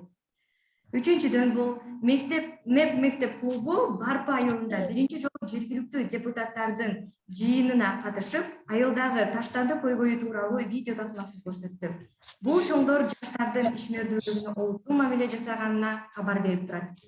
Эми 4-чү натыйжалуубузду айта кетсек, бул МЭП мектеп клубу Араванда бир нече мектептерде талкуу уюштуруп, улуу жигиттер кичүүлөргө өз талааларын иштөөгө мажбурлаган көйгөйлөрү тууралуу видеороликтерди көрсөттү. Чоңдор мындай көйгөйлөрдүн пайда болоорун али биле элек болчу. Демек биз өзүбүздүн жумуш аракеттерибиздин натыйжасында биз чоңдорго үлгү болуп, чоңдорго биздин арабызда кандай көйгөйлөр болуп жаткандыгын ачык, тартынбастан айтсак, эгер туура түшүндүрө айтсак, анда биз өзүбүздүн ойлогон ой максаттарыбызга туура жете алабыз деген ойдо айта алабыз. Демек биз качан гана өзүбүздүн үнүбүздү жеткирсек, ошондо бизди чоңдор колдойт деген ишеничтемин. Анда биздин презентациябыз ушуну менен.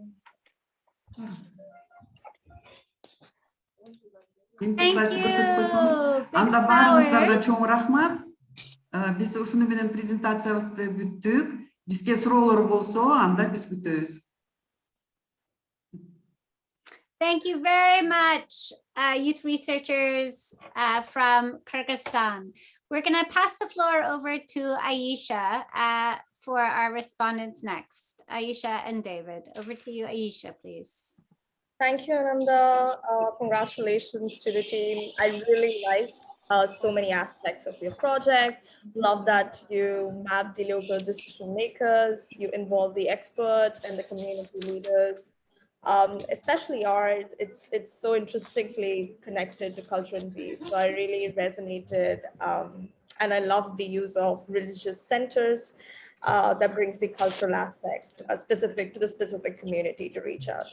Since it was sort of an intergenerational dialogue, were there any sort of stereotypes that was difficult to navigate, or any limitations that you identified during your project through the arts-based research to local or regional decision makers? How were you able to sort of incorporate the same before December? So it was an intergenerational dialogue where you were involving different members of the community. So were there any sort of stereotypes? We noticed that the law enforcement said that, you know, he saw young people as incapable of cooperation.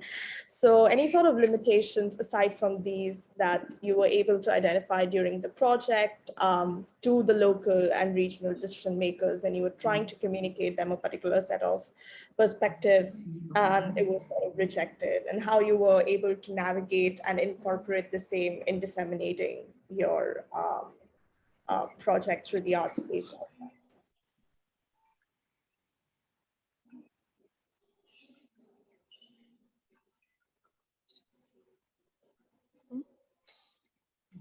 Сурооңузга чоң рахмат.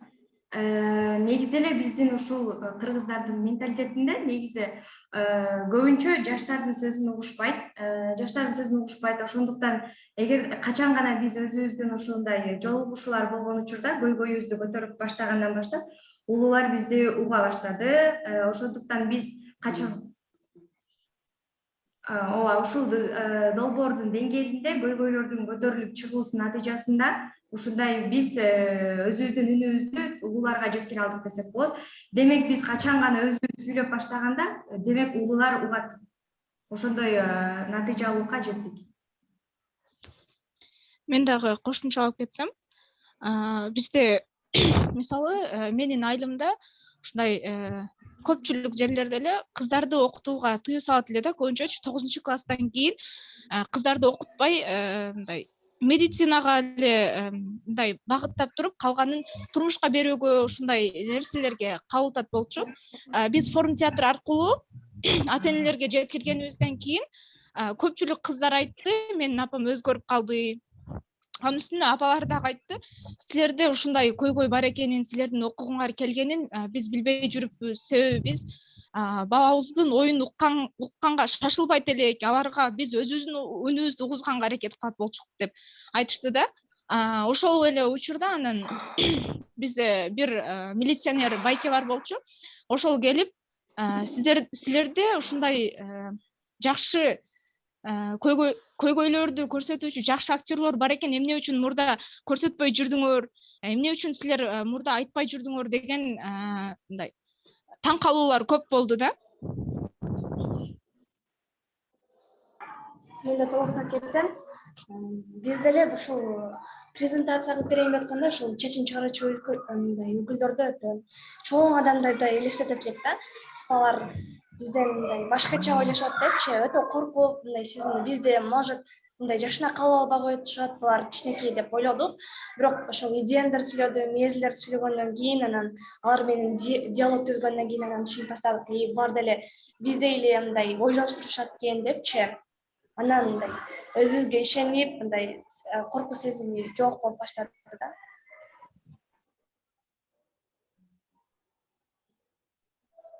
Wow, that was really wonderful. I definitely agree that dialogue is the surest pathway for really bridging whatever trust deficit that's there between institutions and bringing us more closer in achieving the outcomes of the project. Perhaps it would be also great to know a lot of these findings in the posters or infographics, you know, in what sort of outcomes that has come in sort of the qualitative aspects of the research. It would be great to notice that in posters as well. Just one more question. It's not more of a question, but I just thought there was something that I thought I would ask. So since the team was working with high-risk and vulnerable children, I'm so glad that the mitigation measures that were used. I wanted to learn how sort of these measures in arts-based project, arts-based research is different from those of traditional research that the team was able to identify.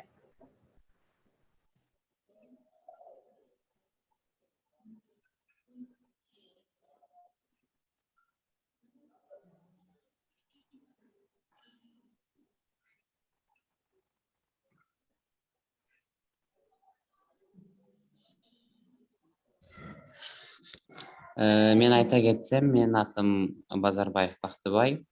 Мисалы, форум, театр, видеоролик аркылуу көйгөйгө учураган адамдардын сезимдерин, тынчсызданууларын, ойлорун көрсөтө алабыз.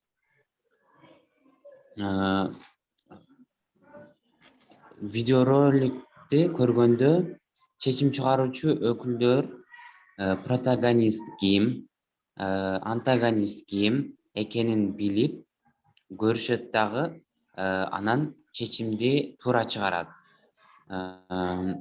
Бул искусствонун түрлөрү эмоционалдык таасирге ээ жана аны чечим чыгаруучу өкүлдөр менен талкуулап, себептерин, кесепеттерин түздөн түз көрсөтө алабыз, жана да чечүү жолдорун издейбиз. Салттуу формасы, мисалы, документтер, запискалар, отчеттор болгондо булар жөн эле барак бойдон калып кетишет. Бул жерде биз ошол болуп жаткан окуяга кирип, ошол жерге түшүнүп, ошол эмне болуп атканын түшүнүп, туура чечим чыгарабыз. Толуктай кетсем, ошондой эле ушул биз тартып алып жаткан азыр искусствонун тармагын колдонгон видеоролик аркылуу көйгөйлөрдү тартып алган видеолорубузду биз өзүбүздүн соц тармактарга жайылтсак болот, WhatsApp'тарга, соц тармактардын баарына жайылтканга ыңгайлуу.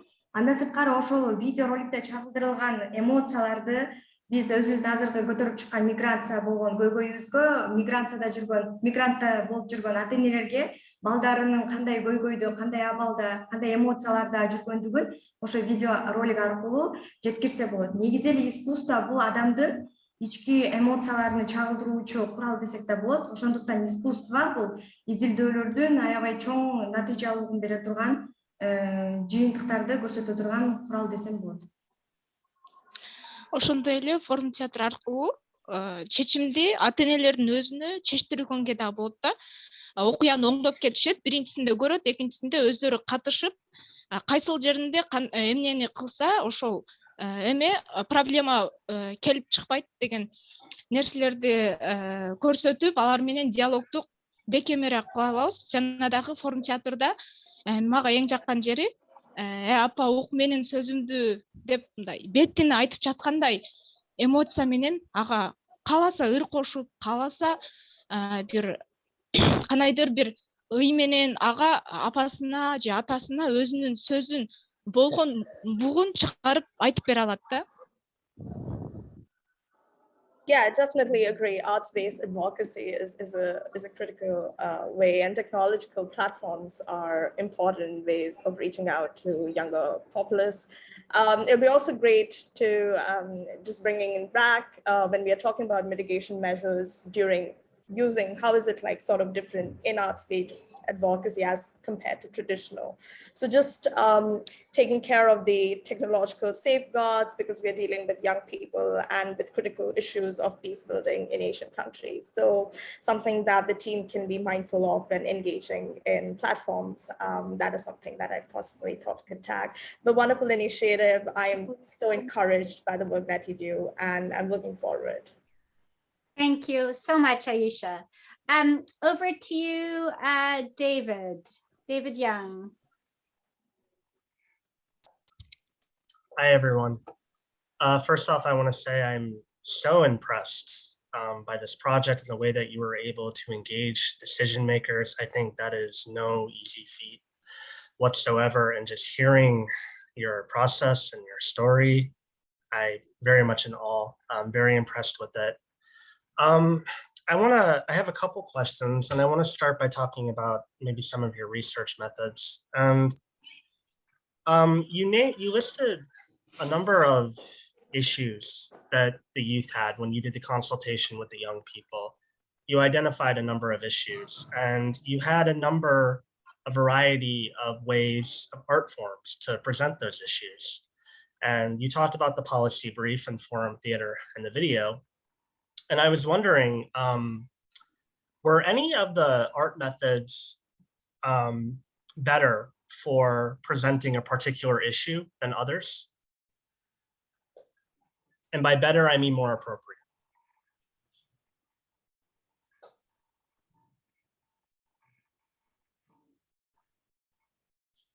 And why?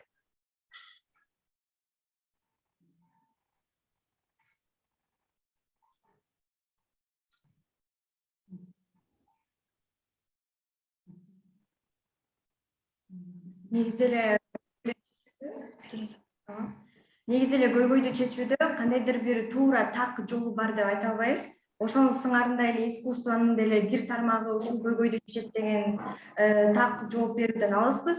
Анткени ар бир искусствонун ар бир тармагы ар бир көйгөйдү чечүүнүн кандайдыр бир жолун багытын ачып берип турат.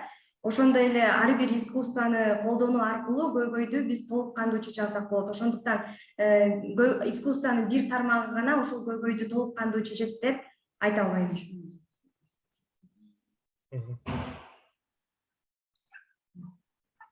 Okay, but if you were to maybe think of the issue of, let's say, gender-based violence, for example, would you say that cartoon, theater, video, policy brief, what do you think might be a better way of presenting that issue? Is there any one that's more appropriate in your opinion?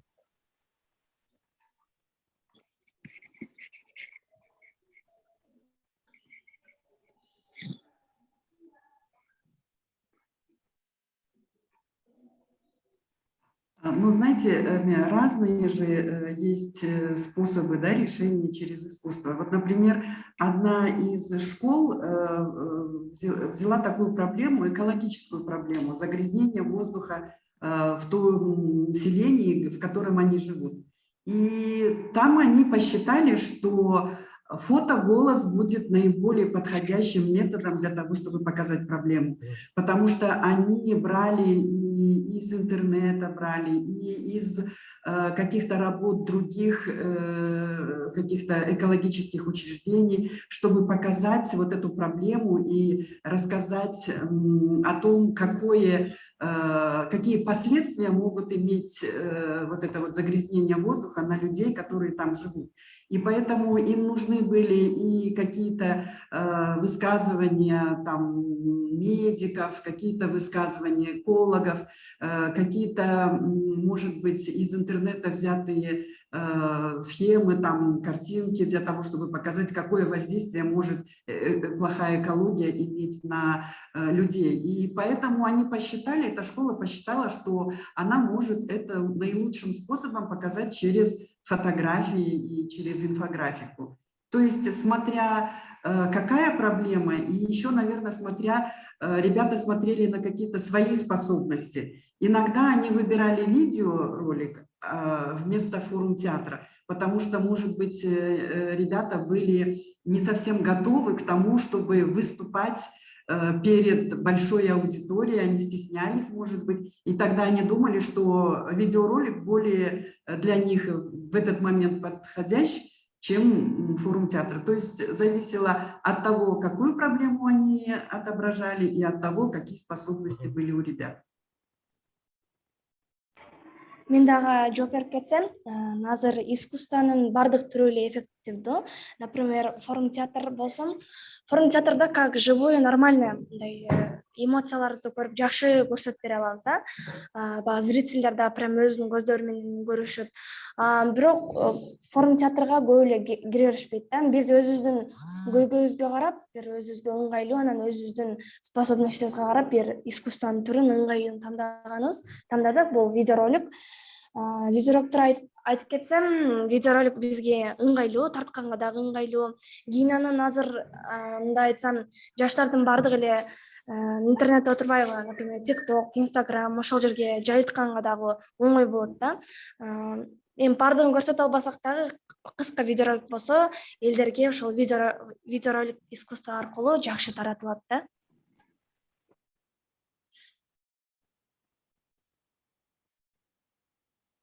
Okay, great. Thank you so much for answering that question. My second question relating more to talking to the decision makers, and again, really impressed with what you presented and how that story of that one police officer saying that, wow, young people and children actually can be helpful in providing an opinion, kind of a big epiphany that he had, which is really terrific because we want that with this kind of work. That being said, in your opinion, which decision makers were the most challenging to engage and why? And how did you deal with that, if at all?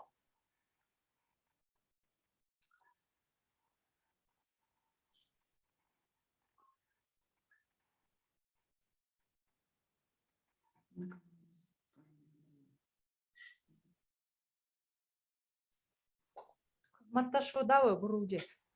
Ошол мына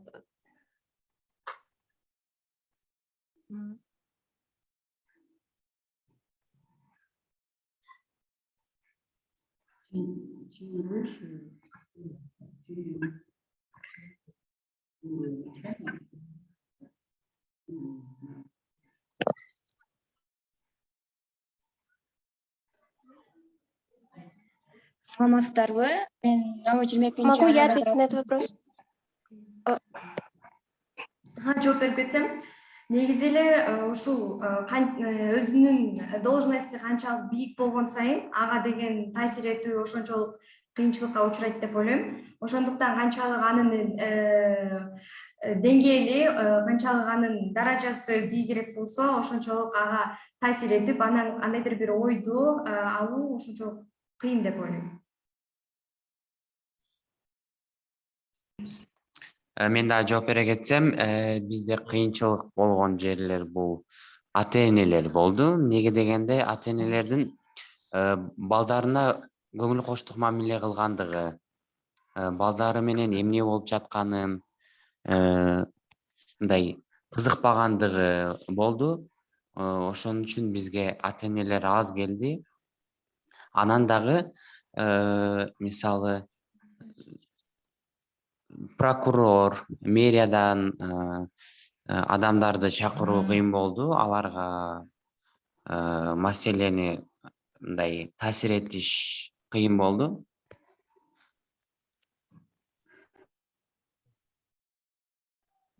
Жана дагы жергиликтүү администрацияларды, жергиликтүү депутаттарды чакыруу. Ошондой эле бизде айыл жергесинде болгондуктан айыл өкмөттүн кандай? Айыл өкмөттүн өзүн чакыруу, айыл өкмөт эмесин кызматын өтөп жүргөн адамдын өзүн чакыруу кыйын болду.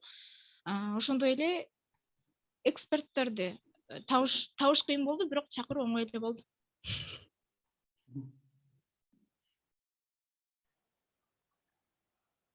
Эжеке, анан дагы женсоветтеги адамдарга келишпеди. Эмнеге дегенде аларга айлык төлөнбөйт экен. Ошон үчүн аларды чакыра албадык, келишпеди чакырганыбызда. Ошол.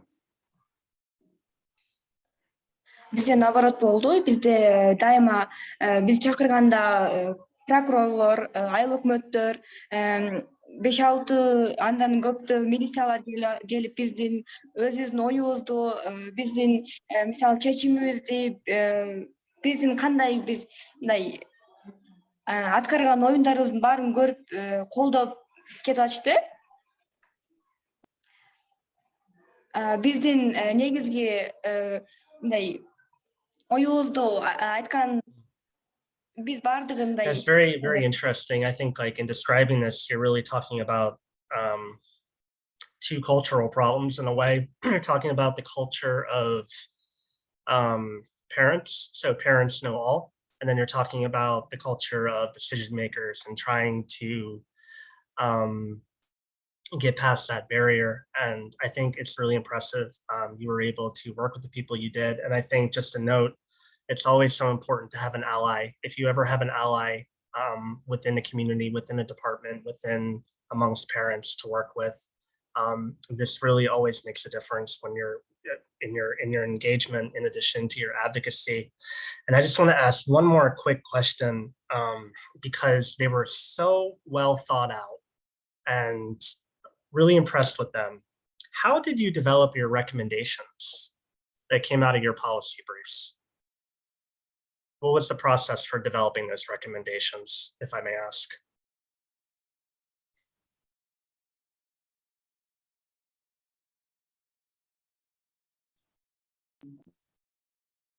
I know I'm bombarding you with questions. Бул негизи эле сунуштардын бардыгы диалог болуп жаткан учурунда алынды. Андан сырткары деген ушул биз көйгөйдү көрсөтүп жаткан учурда кызыктар тараптар аркылуу сунуштар берилди. Ошолор аркылуу эксперттер аркылуу дагы жүргүзүлгөн сунуштар айтылган.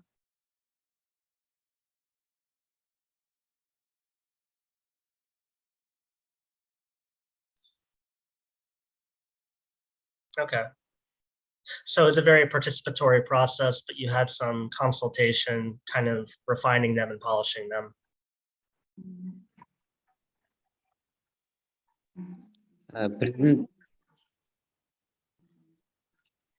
Ооба, ошол сунуштар болуп жаткан учурунда биз өзүбүзгө керектүү маалыматтардын баарын алып, андан соң өз алдынча ага дагы кайра кошумча боло турган жерлерине кошуп, анын үстүндө иш жүргүзөбүз. Эжеке, бизге керектүү маалыматтарды презентациялык жолугуштан алдык. Талкуу болгон учурда. Thank you very much, Aisha and David. We do, so now we're going to need to move to the Nepal group. But before we do, did any MAP youth researchers from any of the other 3 countries have a question? You could put it in the chat or you could raise your hand. Ida, previously I had seen your hand. I don't know if you still have a question or not.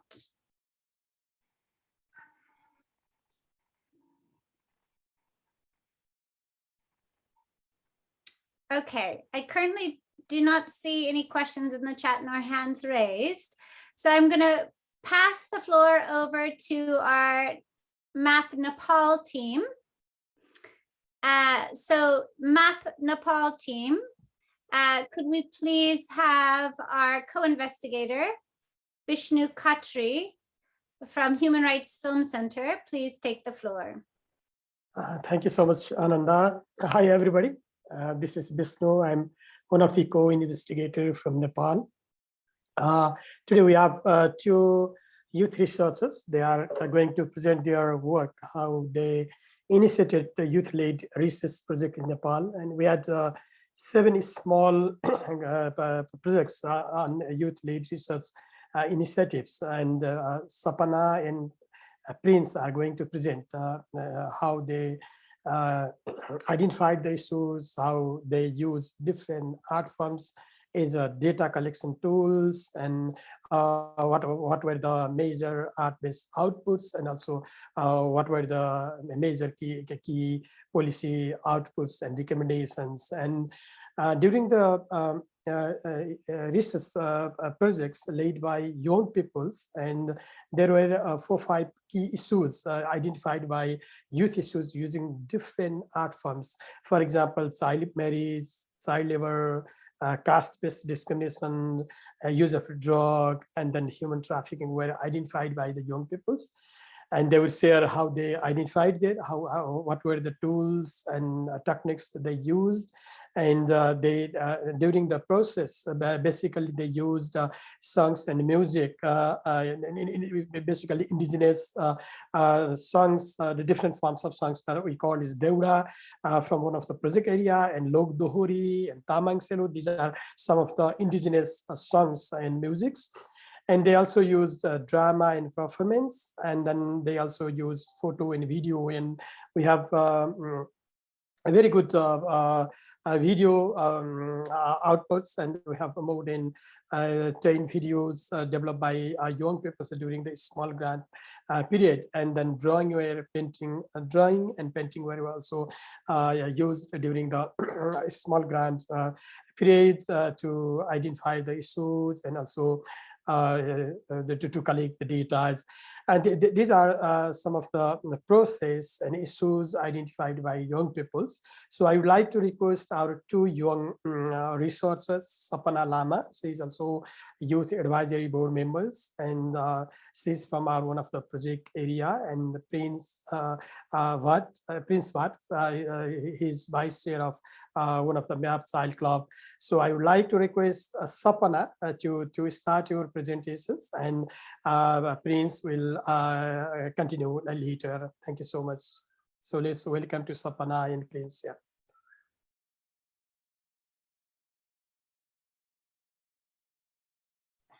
Sorry, do you want me to share the screen for you? I have the presentation here. Yes. Perfect.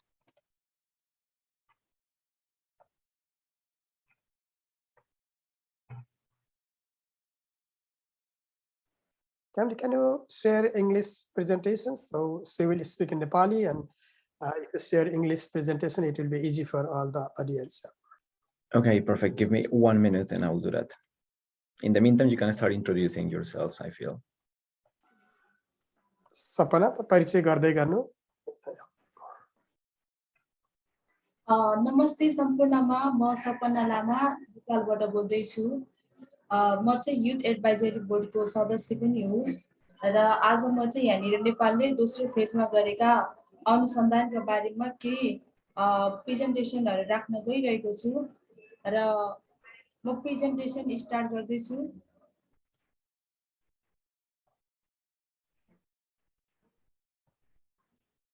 Next please.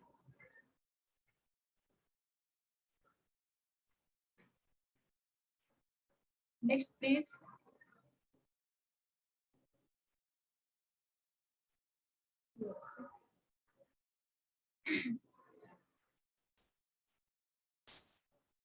हामीले चाहिँ हामी आफैले lid गरेर हाम्रो प्रोजेक्टलाई हामीले अगाडि बढाएका थियौँ र yes प्रोजेक्टको चाहिँ विस्तृत रूपहरू यस प्रकारका छन्. हामीले चाहिँ हाम्रो प्रोजेक्टलाई जनवरीदेखि स्टार्ट गरेर अप्रिल 2022 मा सिद्ध्याएका थियौँ. लगभग 4 वर्षको समय अवधिभित्र चाहिँ हामीले चाहिँ पोलिसी मेकर्सहरूसँग, लोकल गभर्नमेन्टहरूसँग, कम्युनिटी पुलिसहरूसँग, लोकल आर्टिस्टहरूसँग अनि हाम्रो प्यारेन्ट्सहरूसँग चाहिँ हामीले सहकार्य गरेका थियौँ र हामीले हाम्रो रिसर्चलाई अगाडि बढाएका थियौँ. यसै क्रममा चाहिँ हामीले 5 वटा सर्ट फिल्महरू, 4 वटा ड्रामाहरू, एउटा लोकदोहोरी गीत, एउटा देउडा गीत र 7 वटा पोलिसी ब्रिफहरू पनि बनाउन सफल भएका छौँ. र हामीले चाहिँ उक्त अनुसन्धान चाहिँ नेपालको मुख्य गरी 3 वटा जिल्लाहरूमा सञ्चालन गरेका थियौँ, जसमध्ये चाहिँ पूर्वमा रहेको मकवानपुर, बीचमा रहेको पाल्पा र पश्चिममा रहेको चाहिँ कञ्चनपुरमा सञ्चालन गरेका थियौँ. हामीले 7 ठाउँको 7 वटै बाल क्लबमा हामीले उक्त अनुसन्धानहरू सञ्चालन गर्यौं र उक्त अनुसन्धानमा चाहिँ लगभग 3000 भन्दा बढी मानिसहरूको प्रेजेन्ट थियो. Next please.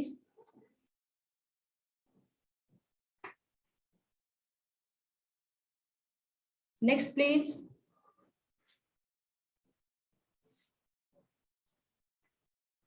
हामीले चाहिँ हाम्रो अनुसन्धानको क्रममा के कस्ता प्रक्रियाहरू अपनायो भन्ने विषयमा म छलफल गर्दैछु. हामीले चाहिँ सर्वप्रथम चाहिँ यो अहिले स्क्रिनमा देखिरहेको चाहिँ यो हाम्रो जनवरीदेखि हामीले अप्रिलसम्म गरेको कामहरूको प्रक्रियाहरूलाई देखाइएको छ। सर्वप्रथम हामीले यहाँनिर इस्युलाई आइडेन्टिफिकेसन इस्युहरूलाई छानेका थियौँ, मुद्दालाई छानेका थियौँ। त्यसपछि चाहिँ हामीले त्यो छानेको मुद्दालाई उपयुक्त हुने खालको हामीले आर्ट बेस्ड फर्महरू युज गरेका थियौँ। त्यसपछि चाहिँ हामीले त्यो सिलेक्ट गरेको मुद्दाहरूबाट चाहिँ हामीले कार्य गर्नका लागि हामीले आफ्नो रोलहरू डिभिजन गरेका थियौँ। जस्तो एउटा व्यक्तिलाई स्क्रिप्ट राइट गर्ने, एउटालाई डिरेक्सन गर्ने, अनि एउटाले एक्टिङ गर्ने जस्ता हामीले रोलहरू डिभिजन गऱ्यौँ। र रोलहरू हामी भूमिकामा बाँधिएपछि चाहिँ अनि हामीले विभिन्न प्रडक्टहरू निर्माण गर्न सफल भयौँ, जसमा चाहिँ हामीले ड्रामा, भिडियो, देउडा गीतहरू, लोकदोहोरीहरू हामीले चाहिँ निर्माण गऱ्यौँ। हामीले उक्त निर्माण गरेको हाम्रो प्रडक्टहरूलाई चाहिँ हामीले स्थानीय सरकारहरूसम्म अनि हाम्रा समुदायका व्यक्तिहरूसँग अनि हाम्रा परिवार अभिभावकहरू अनि हामीले शिक्षकहरूसँग हामीले त्यसलाई प्रस्तुत गऱ्यौँ र उहाँहरूबाट आएको हामीले ती प्रतिक्रियालाई पनि बटुल्न सफल भयौँ। त्यसपछि हामीले अन्त्यमा चाहिँ उहाँहरूले दिनुभएको त्यो फिडब्याकहरूलाई हामीले समेटेर हामीले चाहिँ पोलिसी ब्रिफहरू तयार पार्यौँ। Next please.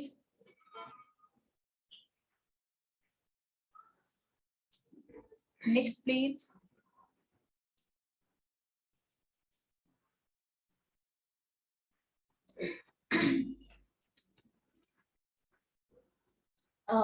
हामीले चाहिँ समस्या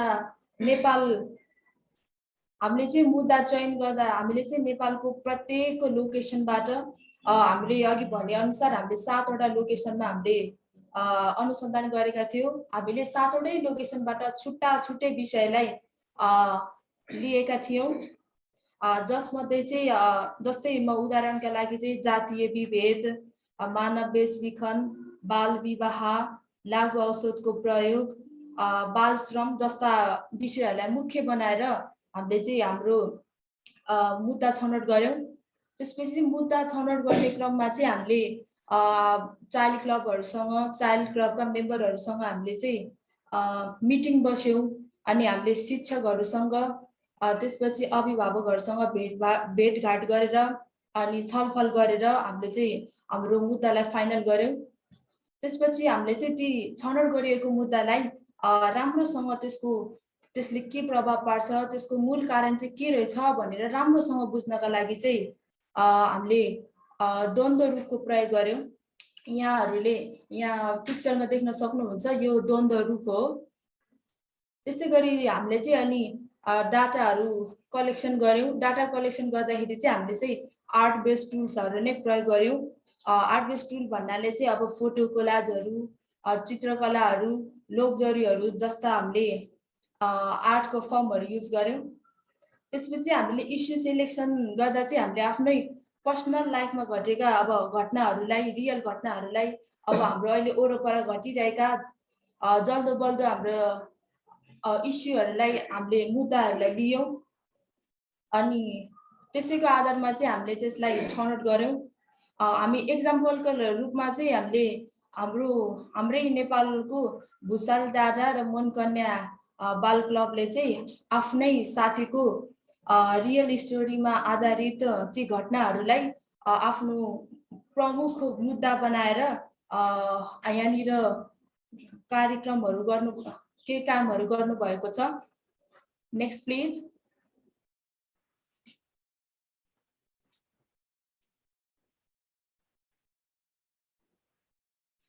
यहाँ चाहिँ यो अघि मैले डाटा कलेक्सनमा भनेको फोटो कोलाज, यहाँनिर चाइल्ड लेबल गर्नु हुँदैन भनेर यहाँ फोटो कोलाज देखाइएको छ अनि यहाँनिर चाहिँ हाम्रो इन्फोग्राफ देखाइएको छ। Next please.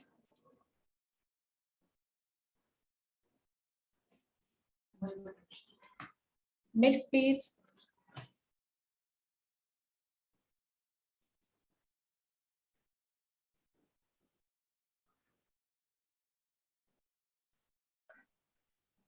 यहाँनिर चाहिँ हाम्रो द्वन्द्व रूपलाई देखाइएको छ। यहाँनिर हजुरहरूले प्रष्ट रूपमा देख्न सक्नुहुन्छ। यहाँ तीनवटा अलग अलग द्वन्द्व रूपहरू देखाइए तापनि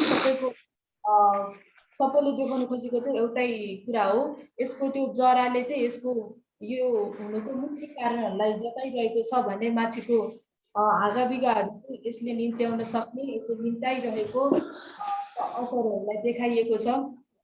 र त्यसपछिको बिचको भागले चाहिँ हाम्रो अब मुख्य असरहरू यसले निम्ताएको समाजमा अहिले चलिरहेको ती मुख्य समस्या असरहरूलाई देखाएको छ। Next page.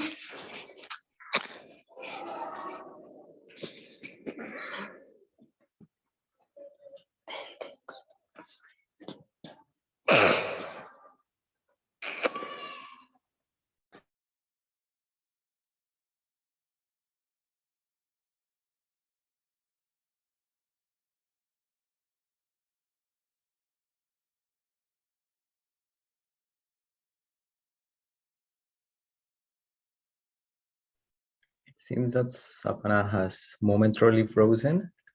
Let us hope that her reconnection is prompt. So Prince, can you continue? If Prince is online.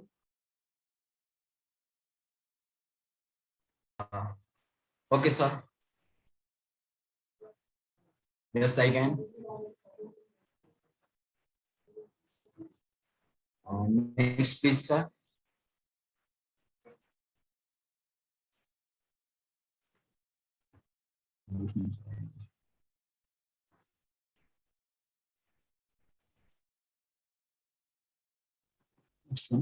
Next, sir.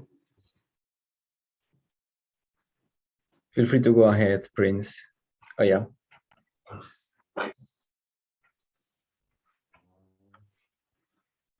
Namaste to everyone. म चाहिँ प्रिन्सबाट नेपालको श्री भुसलडाँडा सेकेन्डरी स्कुलबाट म चाहिँ यस स्कुलको बाल क्लबको उपाध्यक्षको रूपमा काम गर्छु।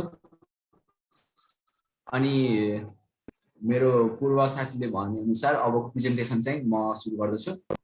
युज अफ आर्ट, आर्टको प्रयोग, कलाको प्रयोग, देउडा सङ एन्ड डान्स। हामीले हाम्रो Deuda is a local Deuda एउटा चाडपर्वमा मनाइने नृत्य हो, डान्स हो, जुन चाहिँ सुदूरपश्चिममा हुने स्थानीय आदिवासीले र नृत्य गर्नुहुनेछ, जुनमा चाहिँ पुरुष र महिला दुवै मिलेर आफ्नो ह्याप्पिनेस, सुख दुःख र आफ्नो फिलिङ्सहरू एकअर्कामा सेयर गर्नुहुन्छ, एक्सप्रेस गर्नुहुन्छ थ्रु द सङ, एउटा गानामै। अनि साथै हाम्रो लोकदोहोरी सङ चाहिँ एउटा लोकगीत हो, जुन चाहिँ दुईटा टिमले गाइन्छ, जसमा एउटा पक्षमा मेल हुन्छ भने अर्को पक्षमा फिमेल हुन्छ, जसमा चाहिँ गाउँदाखेरि पक्षले चाहिँ क्वेसन सोधिरहेको हुन्छ भने चाहिँ विपक्षले चाहिँ एन्सर दिइरहेको हुन्छ। त्यही तरिकाले हामीले यो लोकदोहोरी युज गऱ्यौँ, आर्ट कलाको आधारमा लोकदोहोरीलाई पनि युज गऱ्यौँ। Next please. Next please.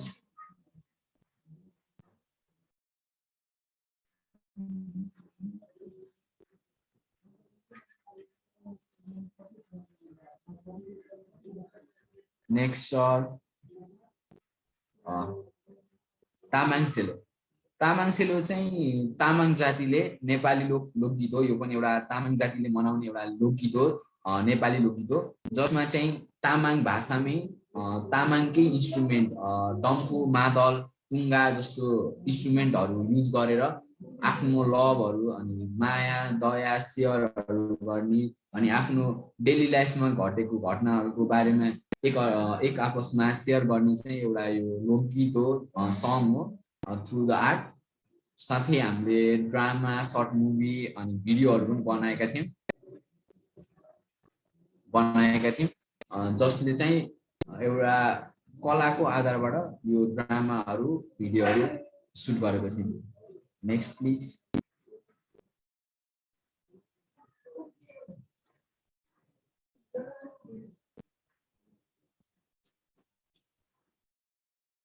Next, please.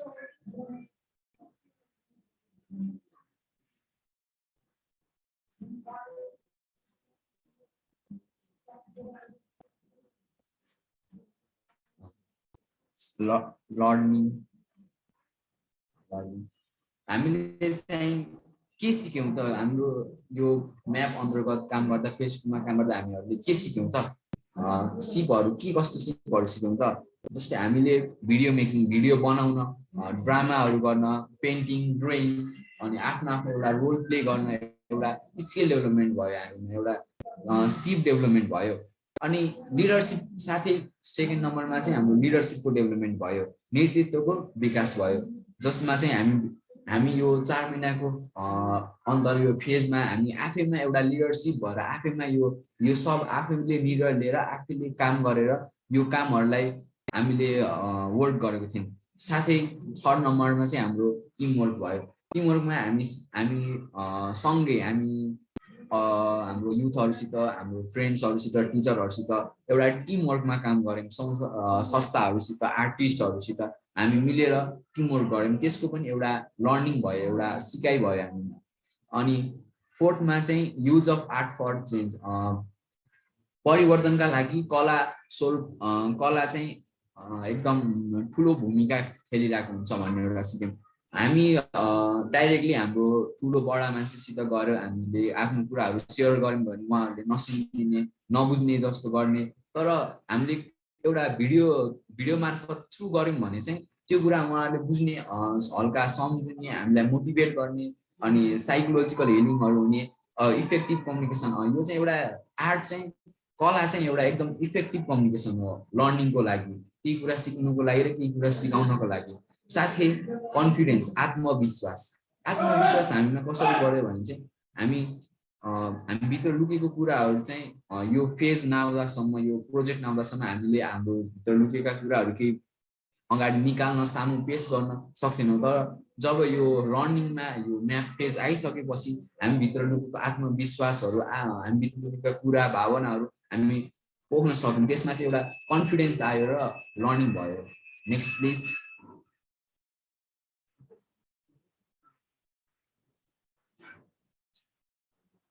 Next please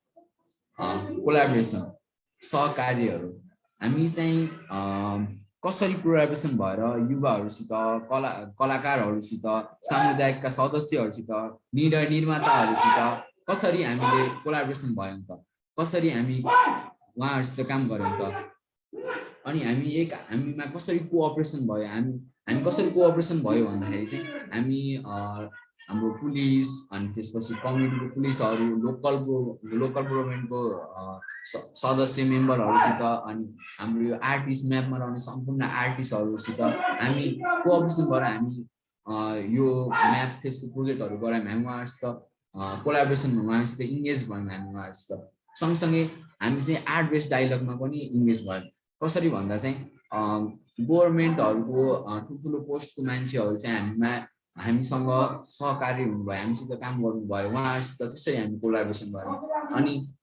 उहाँले चाहिँ उहाँहरुको चाहिँ एकदमै ठुलो उहाँले चाहिँ एकदम ठुलो भूमिका अनुसार उहाँहरुले आफ्नो एउटा सुझाव सल्लाह दिनुभएको थियो हामीलाई जस्तो कि हाम्रो यस तानसेन म्युनिसिपालिटीको वडा नम्बर 6 को म्यामले भन्नुभएको थियो यस्तो कामहरु गर्नुपर्छ अरूलाई पनि सिकाउनु पर्छ अनि यो हिंसा विरुद्ध म पनि वञ्चित छु र म यस्तो हिंसा गर्न दिन्न र यस्तो कार्यक्रमहरुलाई म सहयोग गर्छु भन्ने उहाँले बाचाका साथ भन्नुभएको थियो त्यो एकदम गर्वको कुरा थियो साथै हामीमा एउटा एक्सन भयो हामी एउटा युथ क्याम्पमा रहेर हामीले युथ क्याम्पहरु गर्यौं हामी एक आपसमा भएको आइडियाहरु नलेजहरु शेयर गर्यौं एकअर्कामा अनि हामीहरु जोइन्ट इभेन्टहरु पनि गर्यौं साथै हामी युवाहरु चाहिँ जुन कुरा हामी डाइरेक्टली बोल्न सक्दैनौं त्यसमा चाहिँ हाम्रो एउटा कोलाबोरेसन आएर हामी एकअर्कामा हाम्रो नलेजहरु आइडियाहरु शेयर गर्न सफल भयौं त्यसमार्फत चाहिँ हामीले एउटा सानो हाम्रो सबैको एउटा राम्रो रोल पनि भयो हामी सबैले आफ्नो आइडियाहरु शेयरिङ गर्न पायौं नेक्स्ट प्लिज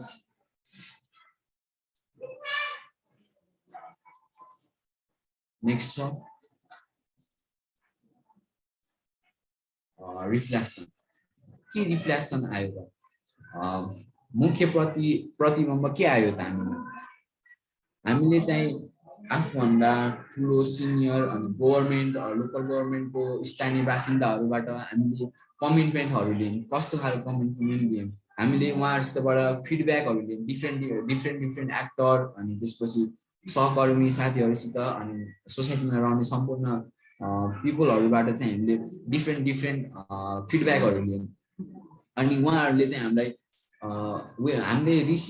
हामीले चाहिँ मोटिभेसनको कुराहरू रिसिभ पनि गर्यो हामीले इन्करेज गऱ्यौँ हामीमा एउटा इन्करेज भयो साथै तपाईँले स्क्रिनमा देख्न सक्नुहुन्छ हाम्रो यस नेपालमा रहेको सिनियर म्युनिसिपालिटीको सदस्यहरूले चाहिँ आफ्नो एउटा डायलग दिनुभएको छ त्यो हेर्न सक्नुहुन्छ त्यसमध्ये म एउटा हजुरलाई भन्न सक्छु र ड्रामा चाहिँ एकदमै राम्रो थियो यो चाहिँ युथहरूको स्पिक हो यो युथहरूले आफूमा भएको भित्रको कुरा आउट गर्नुभएको थियो जुन चाहिँ एगेन्स्ट अफ चाइल्ड म्यारिजको बाल विवाहको विरुद्धमा उहाँहरूले आफ्नो भित्र लुकेको कुराहरू उहाँले सो आउट गर्नुभएको थियो उहाँले चाहिँ यो चाहिँ एउटा बाल विवाह चाहिँ एउटा नेगेटिभ इम्प्याक्ट हो नेपालको लागि नराम्रो कुरा हो यसले चाहिँ नेपालको डेभलपमेन्टको लागि पनि एकदम असर गरिरहेको छ अनि यस्तो कामहरूको लागि म भाषा गर्छु म यो कामहरूको लागि सहयोग गर्छु भन्दै उहाँले भन्नुभएको छ नेक्स्ट प्लिज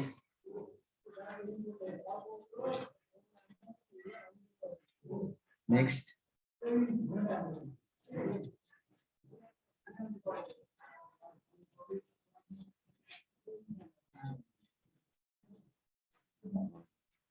नीति संहिता हामीले चाहिँ यो 4 मन्थमा चाहिँ हामीले हाम्रो सबै चाइल्ड क्लबबाट हामीले 7 वटा नीति संहिता बनाएका थियौँ जसमध्ये चाहिँ यहाँ चाहिँ 2टा सो गरिएको छ प्लिज त्यो रिड्युसिङ चाइल्ड लेबरको खोलिदिनु होला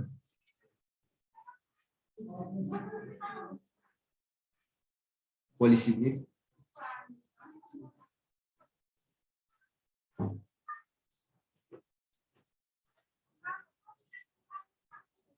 सेकेन्डको पोलिसी ब्रिफ खोलिदिनु होला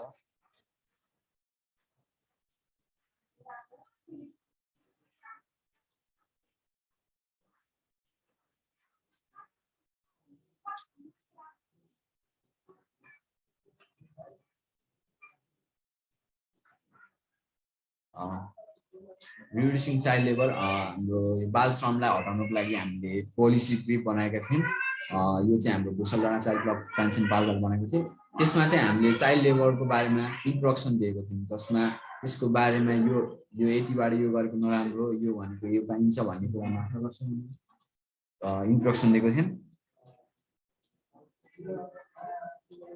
स्क्रोल गर्नु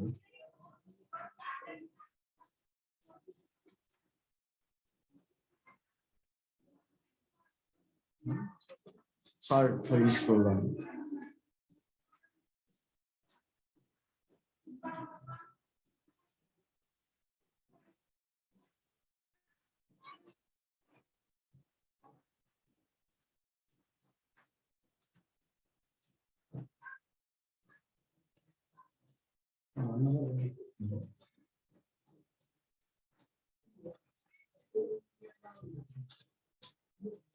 यो चाहिँ हामीले काम गर्दाखेरिको चाहिँ एउटा पिक्चर हो फोटो कोलाज हो जसमा चाहिँ हाम्रो स्टप चाइल्ड लेबरको बारेमा बनाएको थियौँ रिकमेन्डेसन चाहिँ हामीले यो काम गर्दाखेरि चाहिँ हामीले केही बुदाहरू नोट आउट गरेको थियौँ जुन कुरा हामीले देखेको थियौँ जुन कुरा देखाउन चाहन्छौँ त्यसको चाहिँ हामीले एउटा नोट आउट गरेको थियौँ जसमा स्क्रिनमा बुदाहरू देख्न सक्नुहुन्छ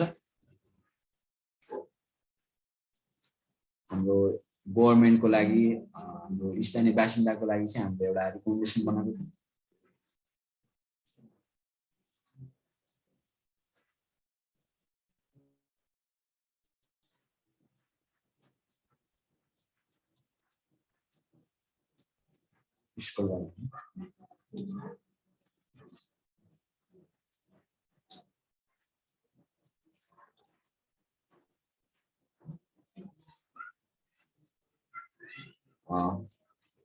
मेथोडोलोजी यो चाहिँ हामीले एउटा इस्यु फाइन्ड आउट गरेको थियौँ जसमा हामी चाइल्ड क्लबको मेम्बरहरू बसेर पार्टिसिपेट भएर एक आपसमा आफ्नो एक्सप्रेसन भ्युजहरू सेयर गरेर जसमा चाहिँ हामीले फोटो क्लासहरू गरेर अनि चाइल्ड क्लबको मेम्बरहरूसित मिटिङ बसेर अनि हाम्रो भोकल टिचरहरूसित मिटिङ बसेर हाम्रो एक्सप्रेस गरेर अनि त्यसमा चाहिँ हामीले ड्रइङ पिक्चर फोटो क्लासको एउटा प्रतियोगिता राखेर साथै हाम्रो समाजमा एउटा भिडियो लोकदोरी जस्तो सङहरू एगेन्स्ट अफ चाइल्ड लेबरको लागि हामीले त्यो भिडियोहरू बनाएर चाहिँ हामीले एउटा आइडेन्टिफाई मेथोडोलोजी गरेको थियौँ।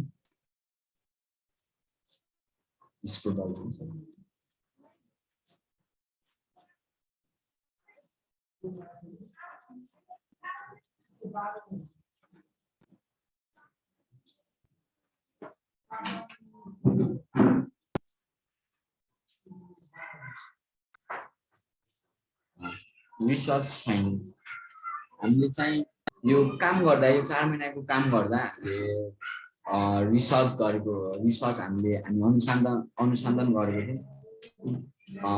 रिसर्चमा हामीले फाइन्ड आउट गरेको थियौँ फाइन्ड आउट गरेको पोइन्ट्सहरू हजुरहरूले देख्न सक्नुहुन्छ।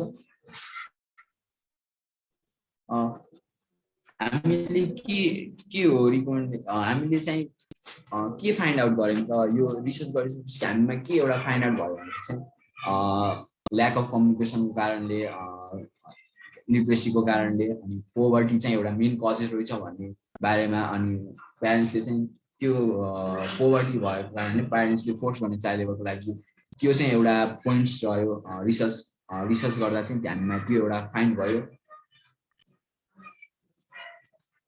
हामीले त्यो गर्दाखेरिको त्यसपछिमा चाहिँ हाम्रो यो सबै पोलिसीहरू गरिसकेपछि हामीमा के इम्प्याक्ट आयो त हामीमा के इम्प्याक्ट आयो भने त त्यो पनि हाम्रो एउटा क्वेसन थियो। हामीमा एउटा अवश्य इम्प्याक्ट आयो। हाम्रो साथी जसमा जुन चाइल्ड लेबरमा इन्गेज थियो उसमा एउटा इम्प्याक्ट आयो हजुरले स्क्रिनमा देख्न सक्नुहुन्छ। फर मोर डिटेल हाम्रो स्क्रिनमा रहेको इमेलमा चाहिँ हजुरले कन्ट्याक्ट गर्न सक्नुहुन्छ केही जिज्ञासा क्वेसन केही भन्नु धन्यवाद। यसपछिको चाहिँ हाम्रो यो 4 महिनाको रनिङ पिरियडमा हामी लास्टमा चाहिँ हामी युथ क्याम्प बसेको थियौँ जसमा हामी सबै चाइल्ड मेम्बरको क्लबको सबैजना एउटै प्लेसमा आएर हामीले युथ क्याम्प भएको थियो।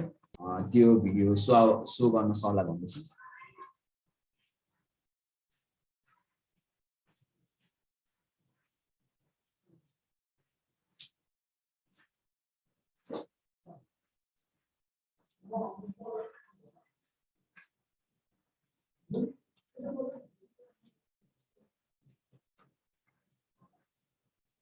भिडियो प्ले गरिदिनु होला।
Give me 1 second. I'll just sorting out a technical problem with the sound.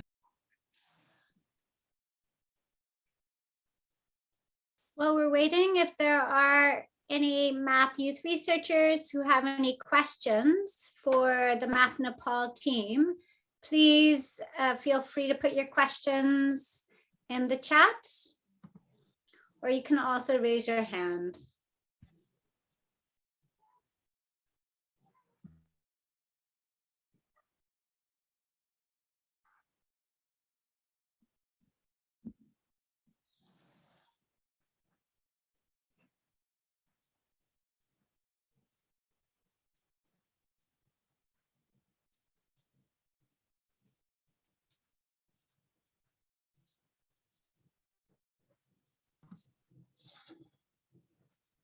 Camilo, should we move to respondents and then come back to the video?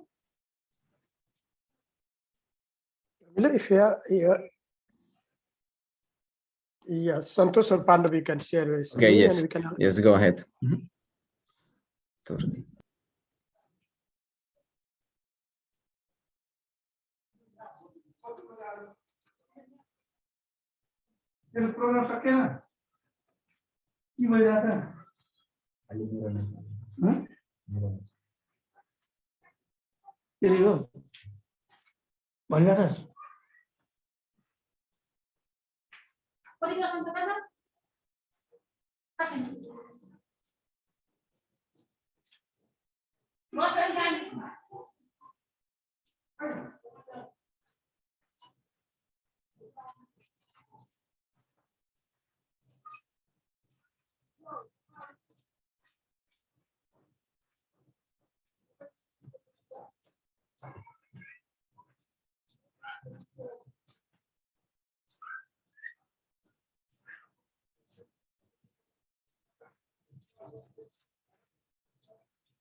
There currently is no screen share.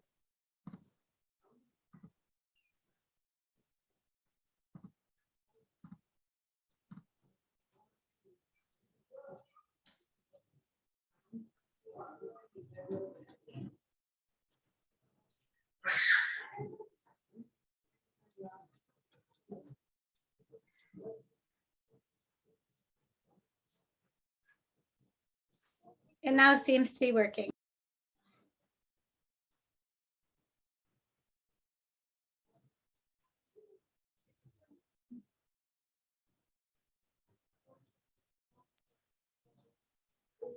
त्यो चाहिँ हाम्रो जस्तै क्लासमा चाहिँ हाम्रो आफ्नै स्कुलको साथीबाटै हाम्रो यो जुन नयाँ काम गर्दा किल्या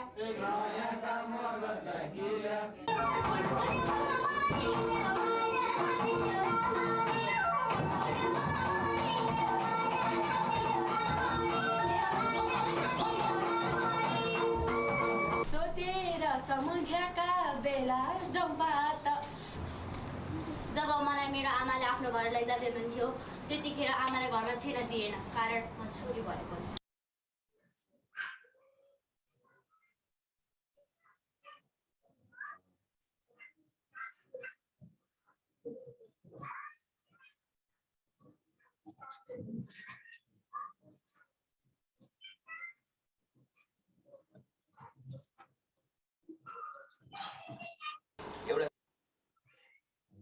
थ्याङ्क यू भन्न चाहन्छु सरी भन्न चाहन्छु भिडियो प्ले हुनका टाइम लाग्यो हजुरहरुमा चाहिँ केही जिज्ञासा क्वेशन्स फिडब्याक सजेसन हजुरमा केही जिज्ञासा छ भने हजुरले आनन्द साथ स्वागतको साथ हजुरले हामीलाई सोध्न सक्नुहुन्छ यति भन्दै नमस्ते भन्न चाहन्छु thank you for all Thank you so much. Flowers, claps, appreciation for our MAP Nepal team. I'm going to hand over the floor to Aisha, please.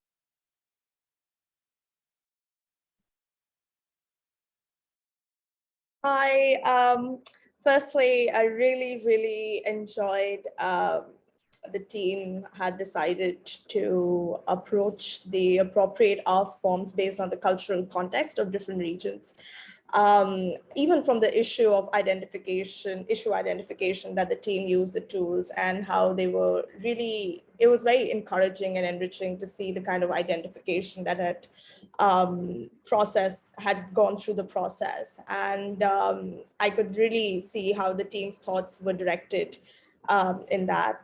I'm also very glad that the team produced a policy brief. It's always an effective tool in conveying to decision makers in the sort of outputs and outcomes we're really looking forward for them. It would be great to have some more infographics perhaps, or maybe like code. I saw the impact that was mentioned in the final page, and that was something that was extremely enriching. So perhaps like we could find ways of bringing it to the front to make it more, grab some more attention of the policymakers.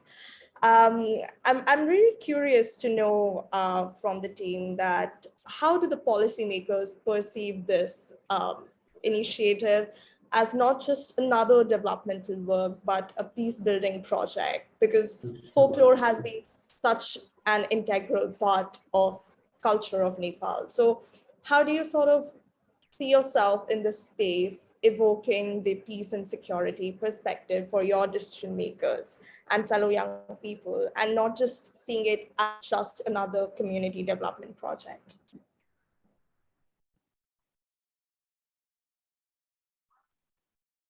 Sapna, please.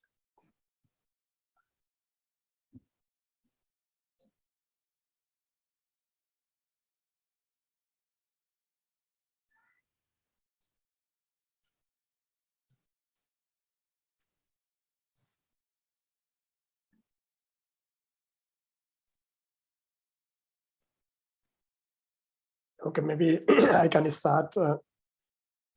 We found a very a good response from the policymakers, and the young peoples got very good opportunity to interact with local policymakers, including local government representatives, police, and other key stakeholders. And they used different art-based output to raise their voices in front of the policymakers. And they also used different art forms, art-based output to create a communication structure between adults and the young peoples. And based on our observations as a co-investigator, as adult researchers, as the team members, we found that there were very good commitment from the policymakers at the end of the events organized by young people, child clubs, and youth clubs in different locations of the projects. And so Sapana and Prince, maybe you can share some of your experience. What were the response from your local policymakers? Maybe one example from your own project location, you can share your experiences.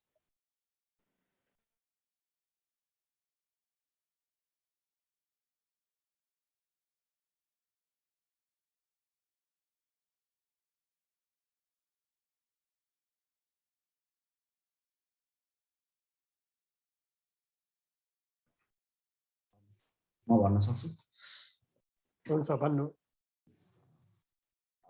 फर्स्टमा चाहिँ हाम्रो यो म्यापको प्रोजेक्टको गरिसकेपछि चाहिँ हामीले सो of गरेको थियौँ हामीले विभिन्न ठाउँहरूमा स्थानीय सरकारहरूमा सोसाइटीमा हामीले यो सब सो गरेको थियौँ त्यसपछि चाहिँ हामी आफैले चाहिँ उहाँहरूसित हामीले अनुसन्धानको रूपमा हामीले उहाँहरूसित हामीले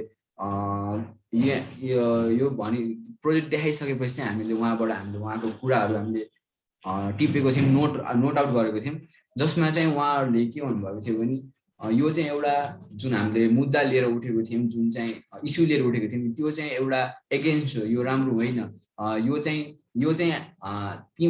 तिमीले मात्र नै कि हामी यो सोसाइटीमा बस्ने सबै र हामी यो युथहरू हामी यो गभर्मेन्टहरू सब मिलेर यसलाई हटाउनुपर्छ यसलाई एगेन्स्ट गर्नुपर्छ यसलाई राख्नु हुँदैन यो नराम्रो यो ब्याड हो भन्नुभएको थियो जसमा चाहिँ उहाँहरूले हामीलाई अरू पनि एक्स्ट्रा कुरा हामीबाट केही भुलचुक भएको एक्स्ट्रा कुराहरू पनि हामीलाई उहाँहरूले सिकाउनु भयो मोटिभेट गर्नुभयो यो कुराहरूमा अझै लाग्नुपर्छ तिमीहरूले गर्नुपर्छ भन्ने जस्तो कुराहरूमा हामीलाई मोटिभेट दिनुभयो र हामीले त्यो कुराहरू फलो गर्नुपर्छ यस्तो कुराहरू चाहिँ उहाँहरूले हामीलाई भन्नुभयो thank you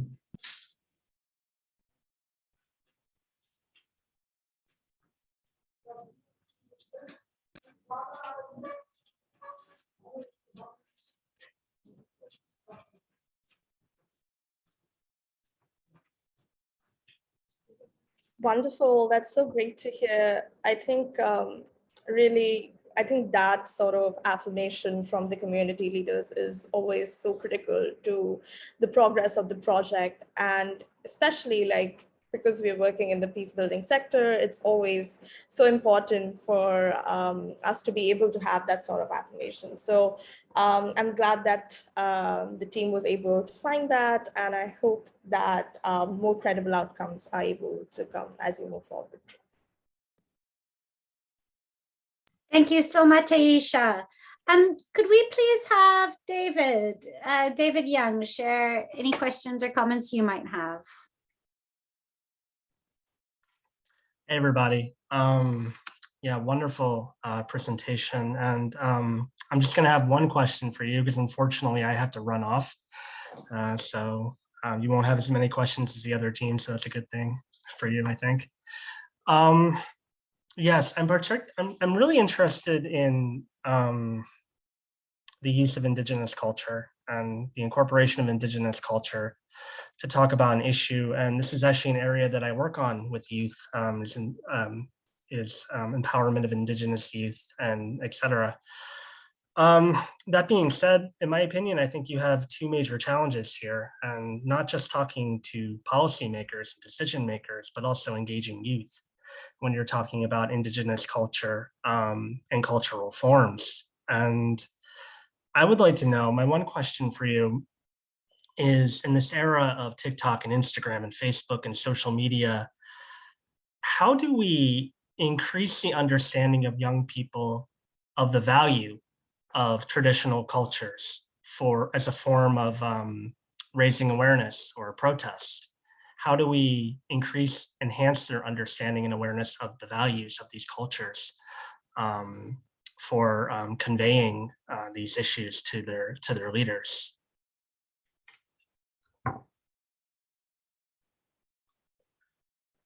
Okay, Sapana, Prince, you will respond, then I will aid, or?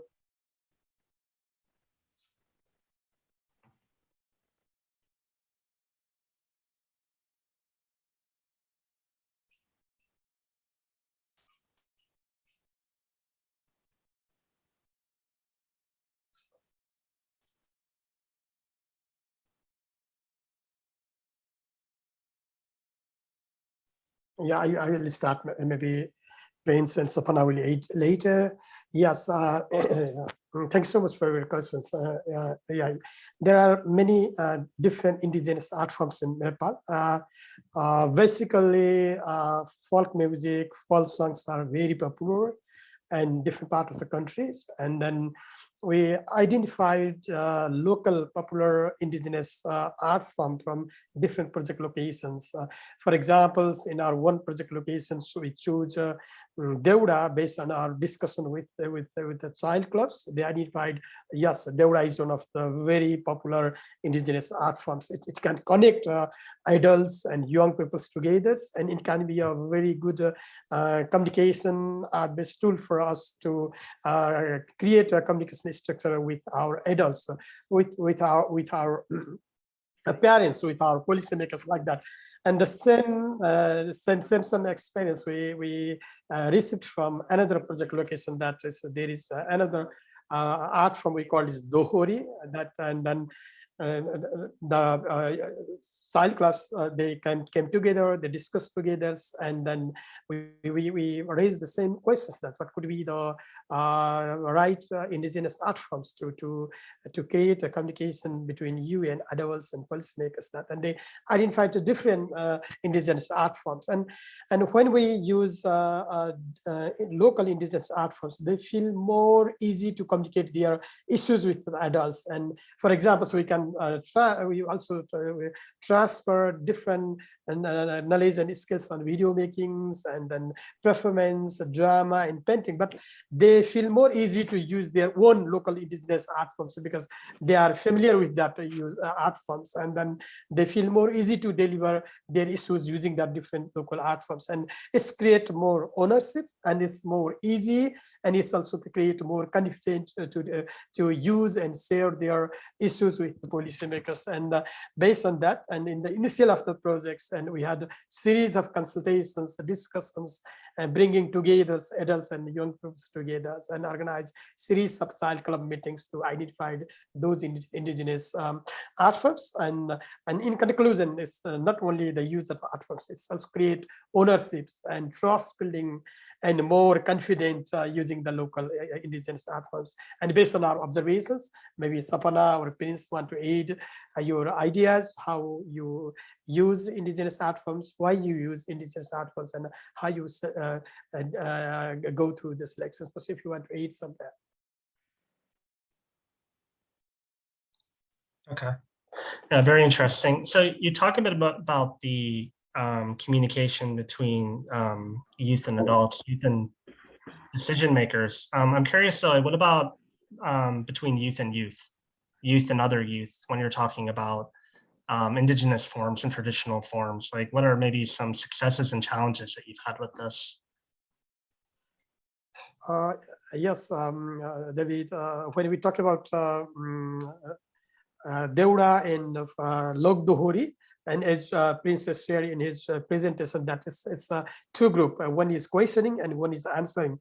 And the young peoples and the girls, the young women, they stand in one group, and the boys stand in another group. If boys raise the questions and girls answer the issue, answer the questions.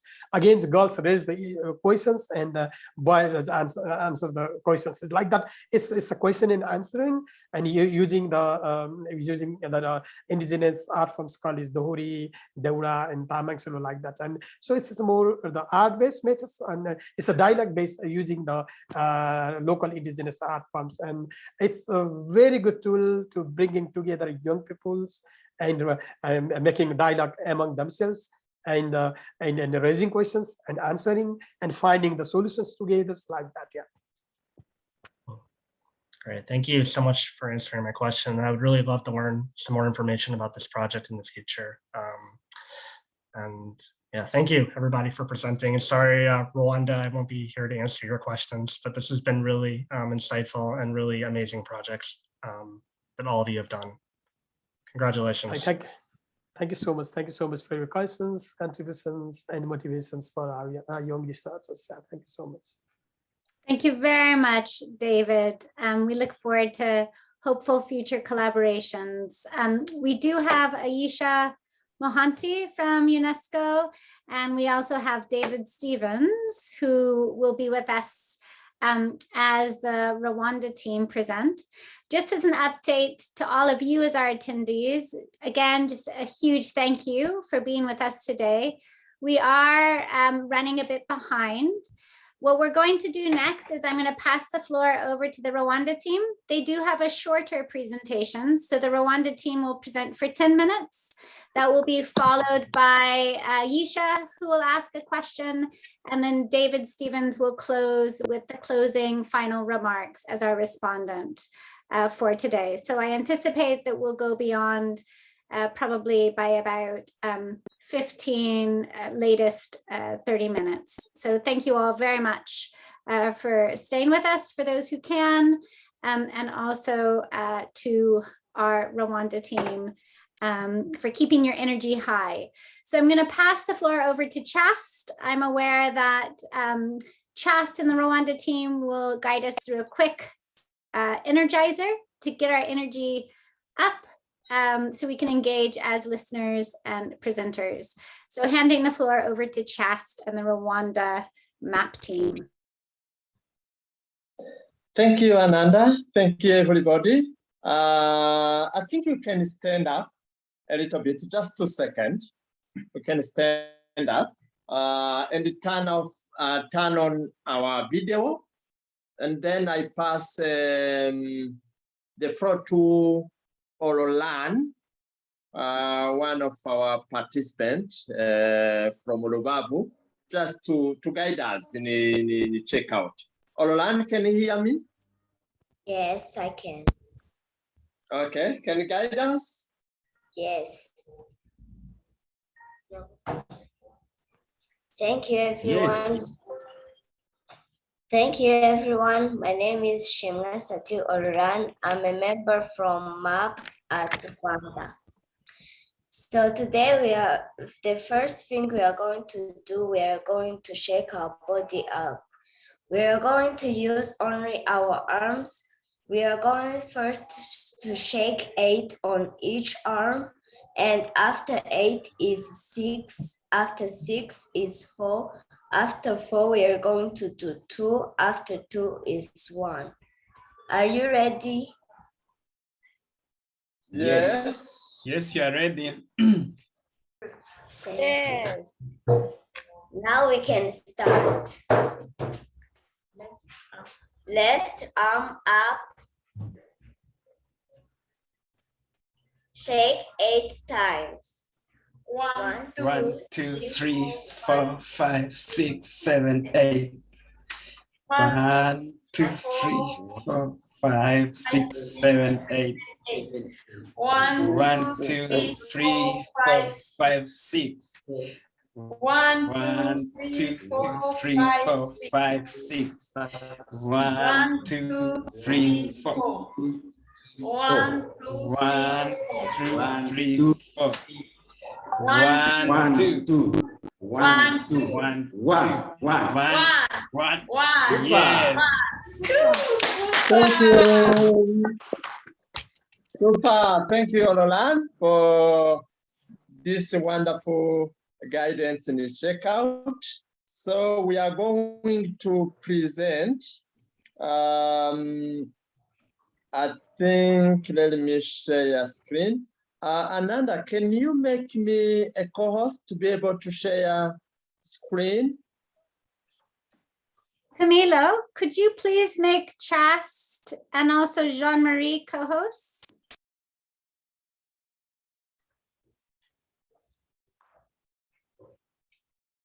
Yes, Shast is a co-host now. Thank you. Okay. Thank you, Camila.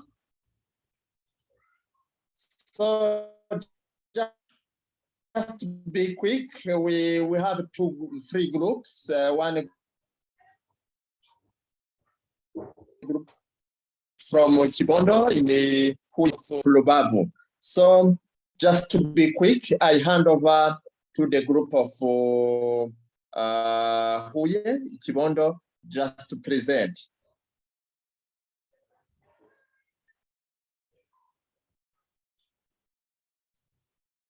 Roland, can you hear me?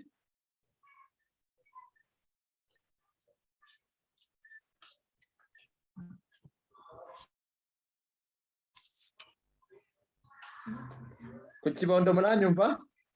Ego.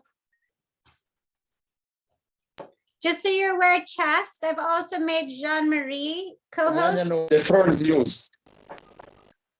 Thank you, Ananda. Okay, we can start. As you know, my name is Shimla Sati Oran. I'm a member of CRAB. The first slide is Art for Hearing and Changing the National. This means that we can use art for hearing those people with mental problems, and we can change their daily situation. Next slide, please.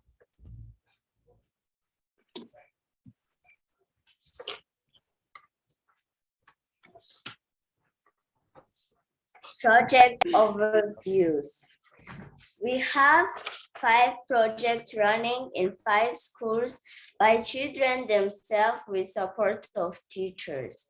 Through series of art form films, students of human and humanity, club of GS Remeraki increased the awareness of mental problems within youth and coordinated their week by an art exhibition of finding and how the issues should be eradicated or ways of solution.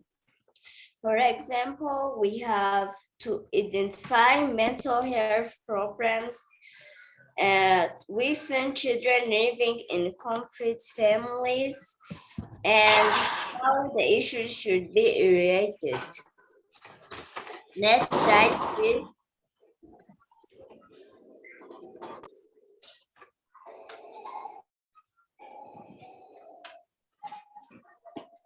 Next.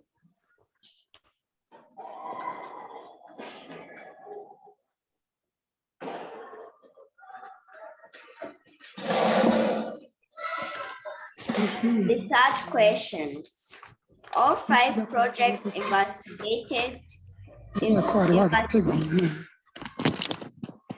symptoms from victims of teen mothers through series of workshops to evaluate how school dropout impact to help each other to find.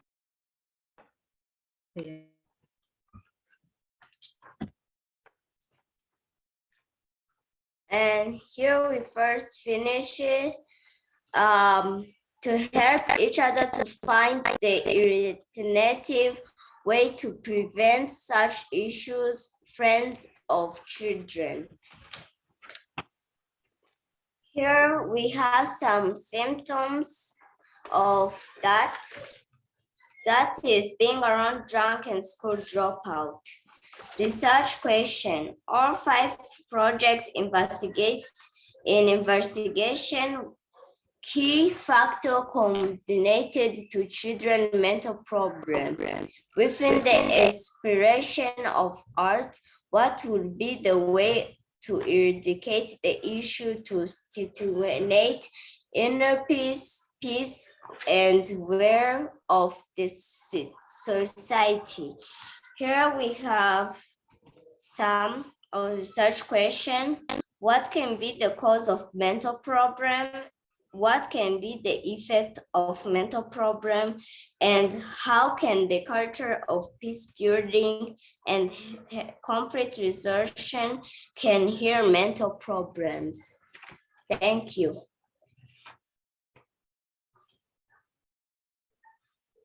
Thank you, Roland. We can now go to Lubavu.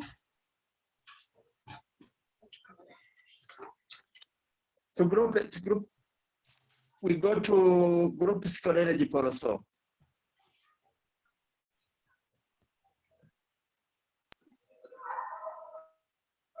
Thank you.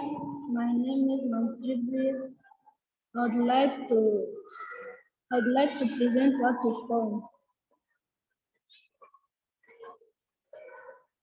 The first slide is about what we found. We found that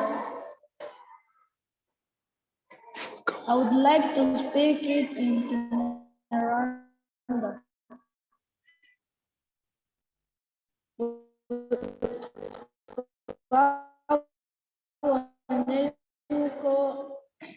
Twabonye urubuga rwo kuvuga ibyatinyutse babasha kuvuga ibibarimo. Ijwi ryacu ryabashije kugera kure binyuze kuri TV ndetse no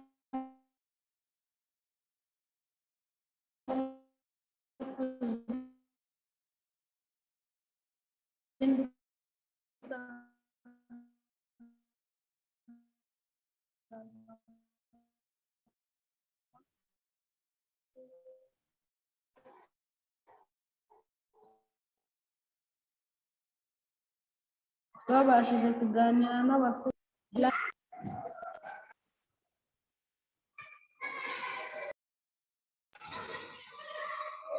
The second slide.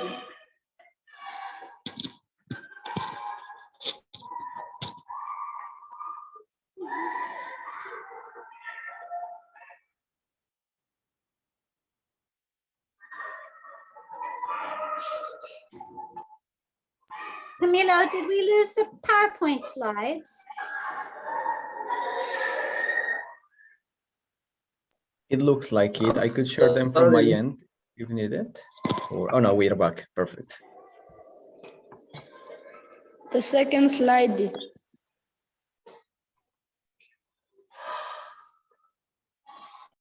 Okay, Tkaish is there. You can continue. Children living in hardship situation.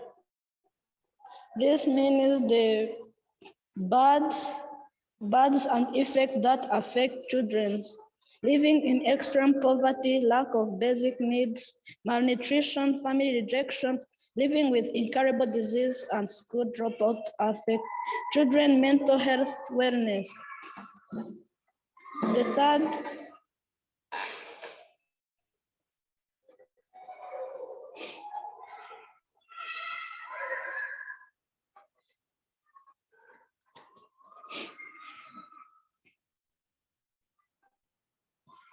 child abuse.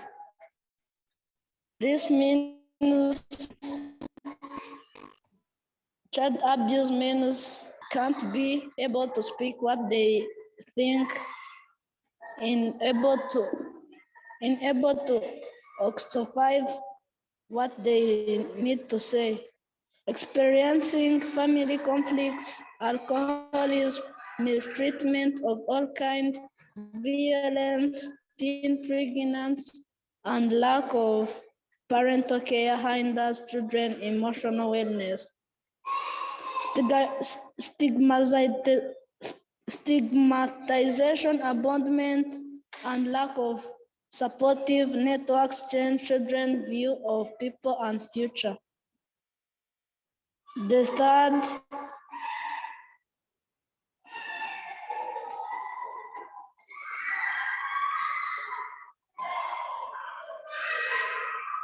inability to follow good actions in a goal. Delinquents behaviors, sexual behaviors, trauma, drug abuse, identity problems, illiteracy, shame, and depression.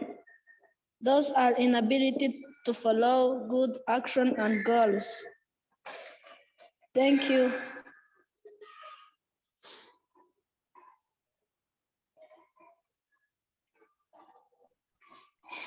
Yes, thank you. We can continue with GS Buhaza. We want to hear from you. What do you find as suggestions, solution to what you really find as problems with children?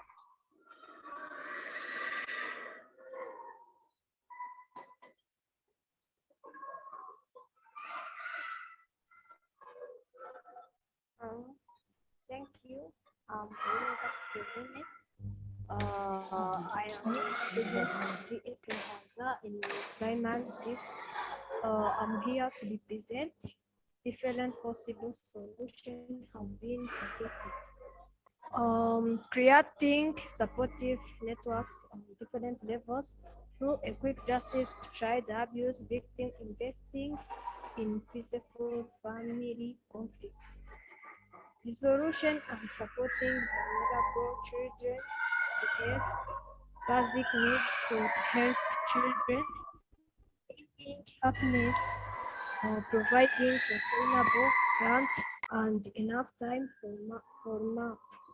Club activity in school as well as helping supportive manner and understanding children in need. Creating safe hearing space for children, GSMD. Empowering workshop to civil servants, training teachers with mental health, support skills, management of MAP, supporting teacher and parents to have a shared common understanding on children. Mental health and how they are taken care in order to support them to reach to their full potential like others. Next, right, peer-to-peer support.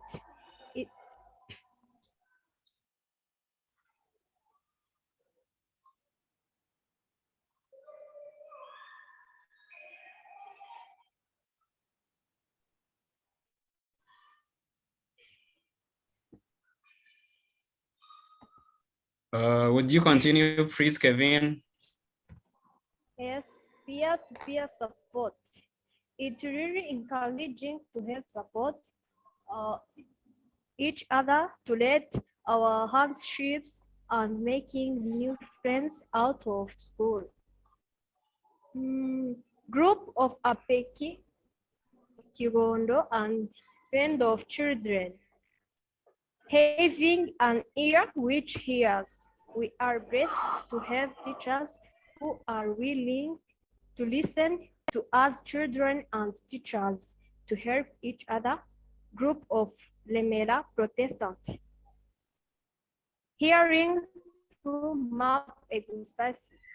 It has been always good to sit together as students, opening up to each other, setting up good messenger with the support of GS Buhaza and GS NDBC. Next slide.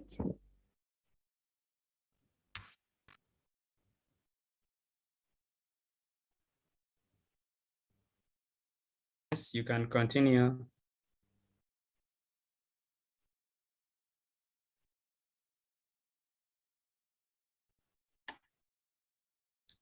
Kevin. Time has been a challenge. Invaluability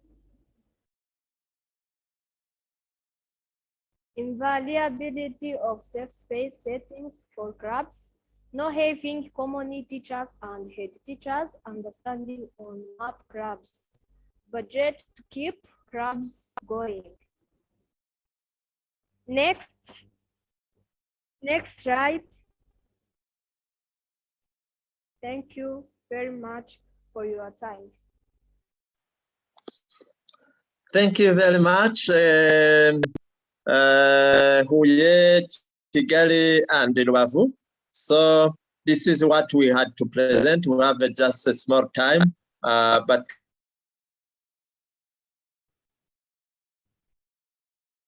Thank you very much, Map Rwanda. we are ready for questions. Thank you very much. Thank you, flowers. Flowers, claps. Thank you, Map Rwanda. And thank you for that shakeout as well. So we're going to hand the floor over to Aisha for a question. And then we're actually going to close with final remarks from David Stevens. If any of our MAP researchers or attendees are able to stay online, we will keep the meeting open to have a dialogue. So if young researchers want to ask young researchers questions, we'll keep this space open. But due to time, we'll close with response questions from Aisha and then closing responses from David. So over to you, Aisha. Thanks, Ananda. Am I audible? Yes, we can hear you. Awesome, great. Thank you, Rwanda team. Great energizer. Loved it, absolutely. Loved the mention of transitional justice as a part of your solution and recommendation. And also the part where you mentioned the workshops for civil servants as well. So really, really appreciate that you brought these critical questions. And especially since mental health is such a crucial topic and involves a lot of the stakeholders in communities that undergo conflict. I really, really liked that you had mentioned about active listening and peer-to-peer support. I just want to understand what sort of existing organizational, like the existing structural system, for example, the policymakers and the physician, what sort of institutional structural stigma are there in the community that sort of impact the full-fledged application of the project, and how's the team looking to involve the older members of the community in sort of overcoming what you see like sort of a generational trauma healing in conflict regions? So that would be my question. Can you help us just understand what the question voice?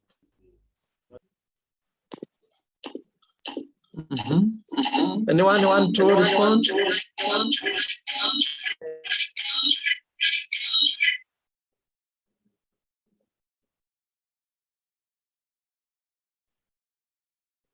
Fred? Yeah, maybe I may support with the question. About this stigmatization. It's all about comes from Buhaza, where we have sometimes children living with some disability, and with the disability they go to school, but with children to children stigmatization, they would maybe lose the interest to go to study, because every day, sometimes going there, they get bullied by their colleagues, and it makes them feel unhappy or unsafe at school, which push them to school dropout. That was the kind of stigmatization at school to children with disability. Thank you.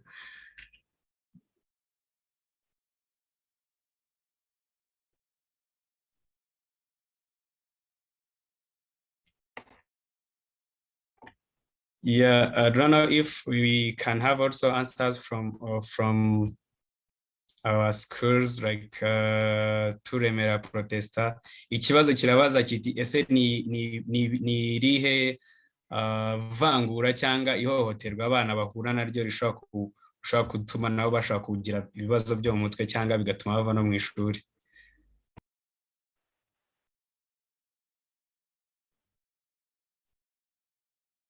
Thank you. Mbere ni gufatwa nabi kw'abana, ari umubyeyi agafata nabi, ukabasha kuba wagira ihungabana ryo mu mutwe, ndetse akanakwima n'ibintu byo ku ishuri, bagahora bagukubita, bigatuma nawe nyine uhora wigunze kandi uganahungabana mu mutwe. Murakoze.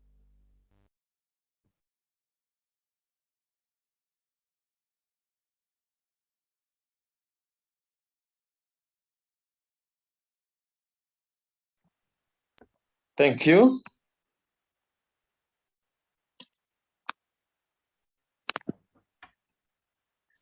Okay, I can see ndimo ndabona waremera protesta uri kuvuga ariko uri muted. Unmute yourself.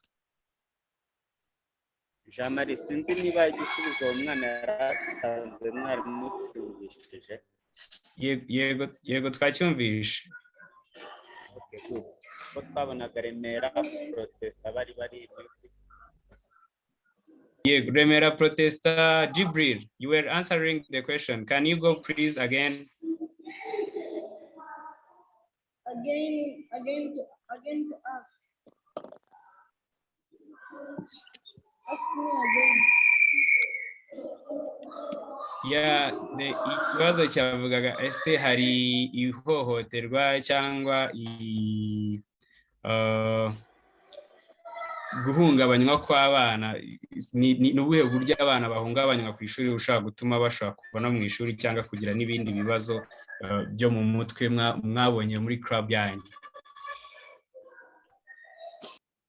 Murakoze. Nanjye ndumva ikibazo ari ukuba batakitabwaho, yaba mu rugo yaba no ku ishuri, bagahohoterwa, bagahutazwa, ntibabashe kumva uko bikwiriye. Murakoze. Yego urakoze cyane.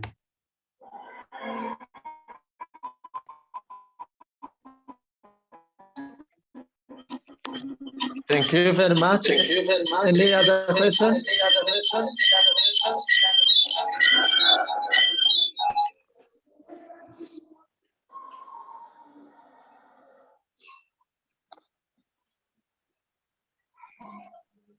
Wonderful. I think that helped answer the first part of the question. And just if we could touch base on the sort of how the team is involving the older community members in the generational study.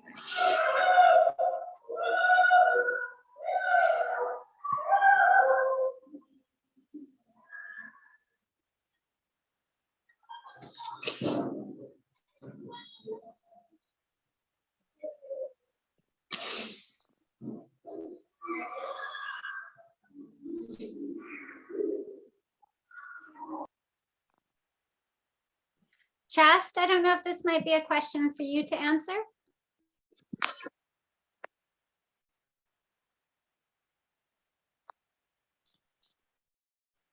Ananda, my connection is not stable. Is it possible to repeat the question? How does the team involve older members of society in terms of generational or intergenerational trauma?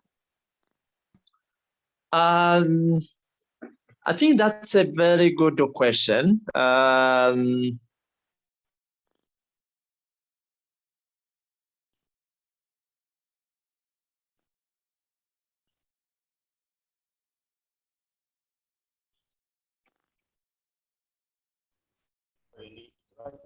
And the club to identify the mental health problem, the trauma issues, and at the end it was organized, if I can say, an event where authorities, mental health professionals, parents were invited just to share the findings of children. That's one, and of course there were a kind of exhibition of mental health challenge of children using arts, painting, drawings, songs, poems, and where the clubs and the parents and adults and the community organize a kind of intercommunication. The parents themselves also shared to children their pains, so it was interlinked. That's how the activities were organized. But normally, if I can say, there is now a new program that is being established in the school system, which will be a mental health school program that will link the trauma of children as well as the parents of children. That's a government program. That's a program that's being established. That's how I can respond to the question. Wonderful. I really like how the sort of the ideas around how arts are being used to sort of communicate and raise awareness. I think that's very crucial in sort of creating that sort of awareness between generations and also engaging in more conversations. I think that's something very similar to what we also did in the UNESCO Youth as Researchers project. So I'm really glad that the team is able to combine alongside the government program. So it's a really wonderful initiative. Great, thank you so much, Aisha, for all of your work as a respondent. I'm gonna now pass the floor over to David Stevens. So David will be our final respondent to give a general response to the whole event today. To introduce David Stevens is an internationally renowned expert in international education and development with extensive experience in school-based action research and research capacity building at national and at local levels. He has more than 40 years of experience as an international researcher with extensive research experience in sub-Saharan Africa, most notably Nigeria. And also he has worked extensively on issues of health education, the quality of primary education, and educational reconstruction in post-conflict societies, such as Afghanistan and South Africa. David is also a member of our International Advisory Board, and we thank David very much for all of your great listening during today's webinar, and the floor is yours, David. Okay, thank you. Thank you. Can everybody hear me? Yes. Yeah. Well, well, thank you for the introduction. Makes me sound very old, but with all these young people here. But I won't say too much because I don't want to repeat what has gone before. And it's been, first of all, it's been an incredibly, well done for getting the show on the road, and all the people that took part in this. it's not easy to get all these young people, all these video clips and everything, so that without too many technical hitches, I thought. So I thought that was brilliant. And I particularly enjoyed the very first thing we saw, the exhibition that Vina introduced, the 4 rooms. I'm looking forward to an opportunity to go back and look at that again when we have that chance. So standing back for a minute, and I don't want to repeat what Aisha and David said, because they posed some very, very valuable responses to each of the 4. And so they've made my job much easier in many ways. And so what I thought I'd do is just stand back for a minute and really make 2 main points, I think, because I know we're getting to the end of a busy time.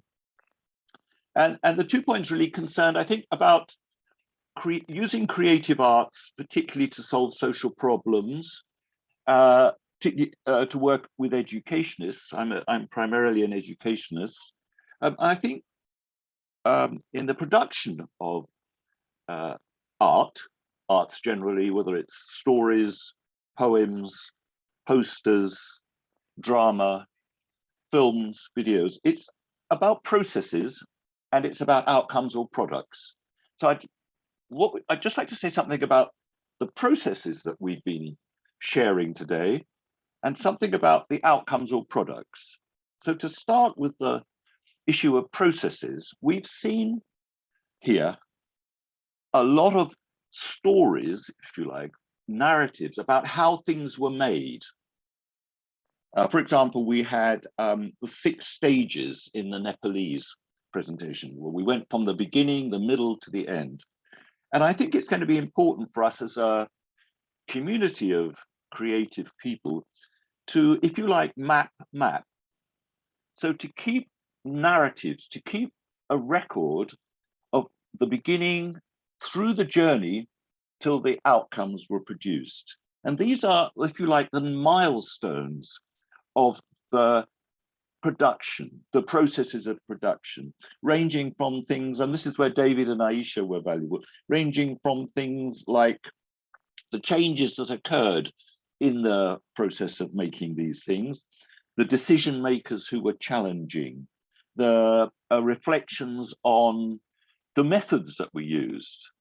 Was the conflict tree appropriate? We had that came up a few times about the way we did certain things.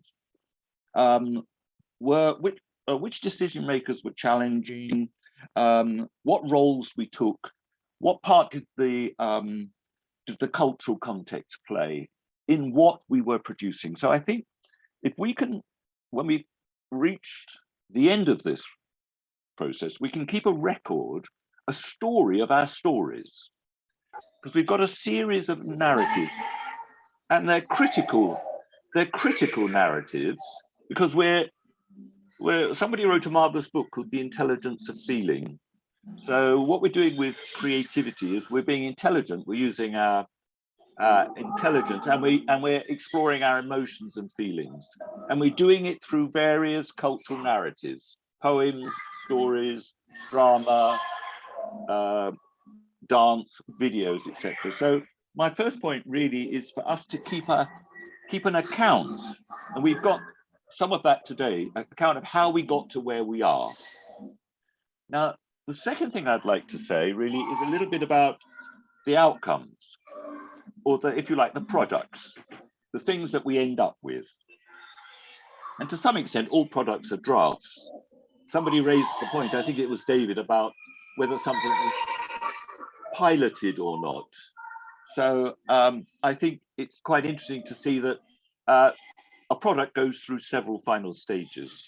But what I'd like to say, just 4 quick things about the products and the outcomes, is we can see lots of similarities across the 4 products. For example, we had bullying in Kyrgyzstan, and we had brawling in Indonesia as a social issue. And what's going to be interesting for these projects is how can we learn, what can the solutions we have to these problems be shared across the 4 projects? In other words, can we learn from the solution to bullying in Kyrgyzstan? Can that help us with the problem of brawling in Indonesia. So I think and we've had children who are vulnerable, children who are isolated. We've had the questions of poverty. So it's going to be quite interesting when we look at the meta story, the bigger story of these projects, is what we can learn from the different national and local contexts. So we're looking for similarities in what we produce. Of course, there are also similarities in the way we produce those things, the processes. My second point is a critical point here, is about outcomes, dissemination, and impact. Very important. What has been produced, we have an outcome, for example, a poem or a poster. That outcome is then disseminated, particularly to policymakers. Then the next question, the next stage, is impact. Now, several of the groups have talked about impact, and it's very hard to assess whether it had an impact. So I think we're going to look in the next few months and possibly even years as to how we evaluate the impact of what we have produced. Having an outcome and disseminating is not impact. That's just getting it out there. The question is with impact is, have you got some evidence that it's changed anything? So you've produced something which is fantastic, it's creative. Did it make a difference? Did it change something? And I think it's going to be important for us to build into the project ways in which we can assess or monitor, collect evidence that the product has been disseminated and it's made a difference. It's changed something. So that's going to be a challenge for all of us, I think. And it's a challenge for all education researchers, the importance of collecting evidence for impact. Now, the third thing I'd like to make, and really, this is because I'm a teacher, essentially, and a lot of us are teachers, is I didn't really see a lot of mention of teachers, the role of teachers in these projects. Several groups talked about the role of communities, the role of parents, the role of children, which is important. And I was very pleased to see Nepal talked about training teachers in mental health skills. I think if we want to disseminate and have impact in this project, we need to remember that teachers are playing an essential role, whether that's formal teachers in the formal sector or teachers in the non-formal sector. I'd like to see teachers, we talk to teachers, we listen to teachers, and we look at the role that they can make in doing something. And that means we might have to produce guidance for a teacher. So when we look back, for example, at the films we saw at the beginning of the presentations, which I thought were fantastic, by the way, the question is, how do we help a teacher use a film? Because a lot of teachers are not used to this type of thing. If we give them the film, the video clip about unsafe homes, for example, how do we prepare maybe some teaching notes to help a teacher with those films? How do we help teachers use poems? How do we help teachers use a dance clip? So it might be that there's a role here for us to use our, in the dissemination of our outcomes, to look at ways in which we can help teachers use this very rich material, because I think some teachers are not used to this type of outputs. They're used to books, they're used to the printed word, they're used to syllabuses, they're used to things like that. They're not used to, unless they're a drama teacher or a film teacher or a poetry teacher, we're going to look at ways in which maybe we can help teachers. And really my last point here on the issue of product is about policy briefs and policy links. Very important. And all the groups have to be congratulated for saying something about policy. I think this is translating our outcomes into policy is also we're going to need to help the policymakers.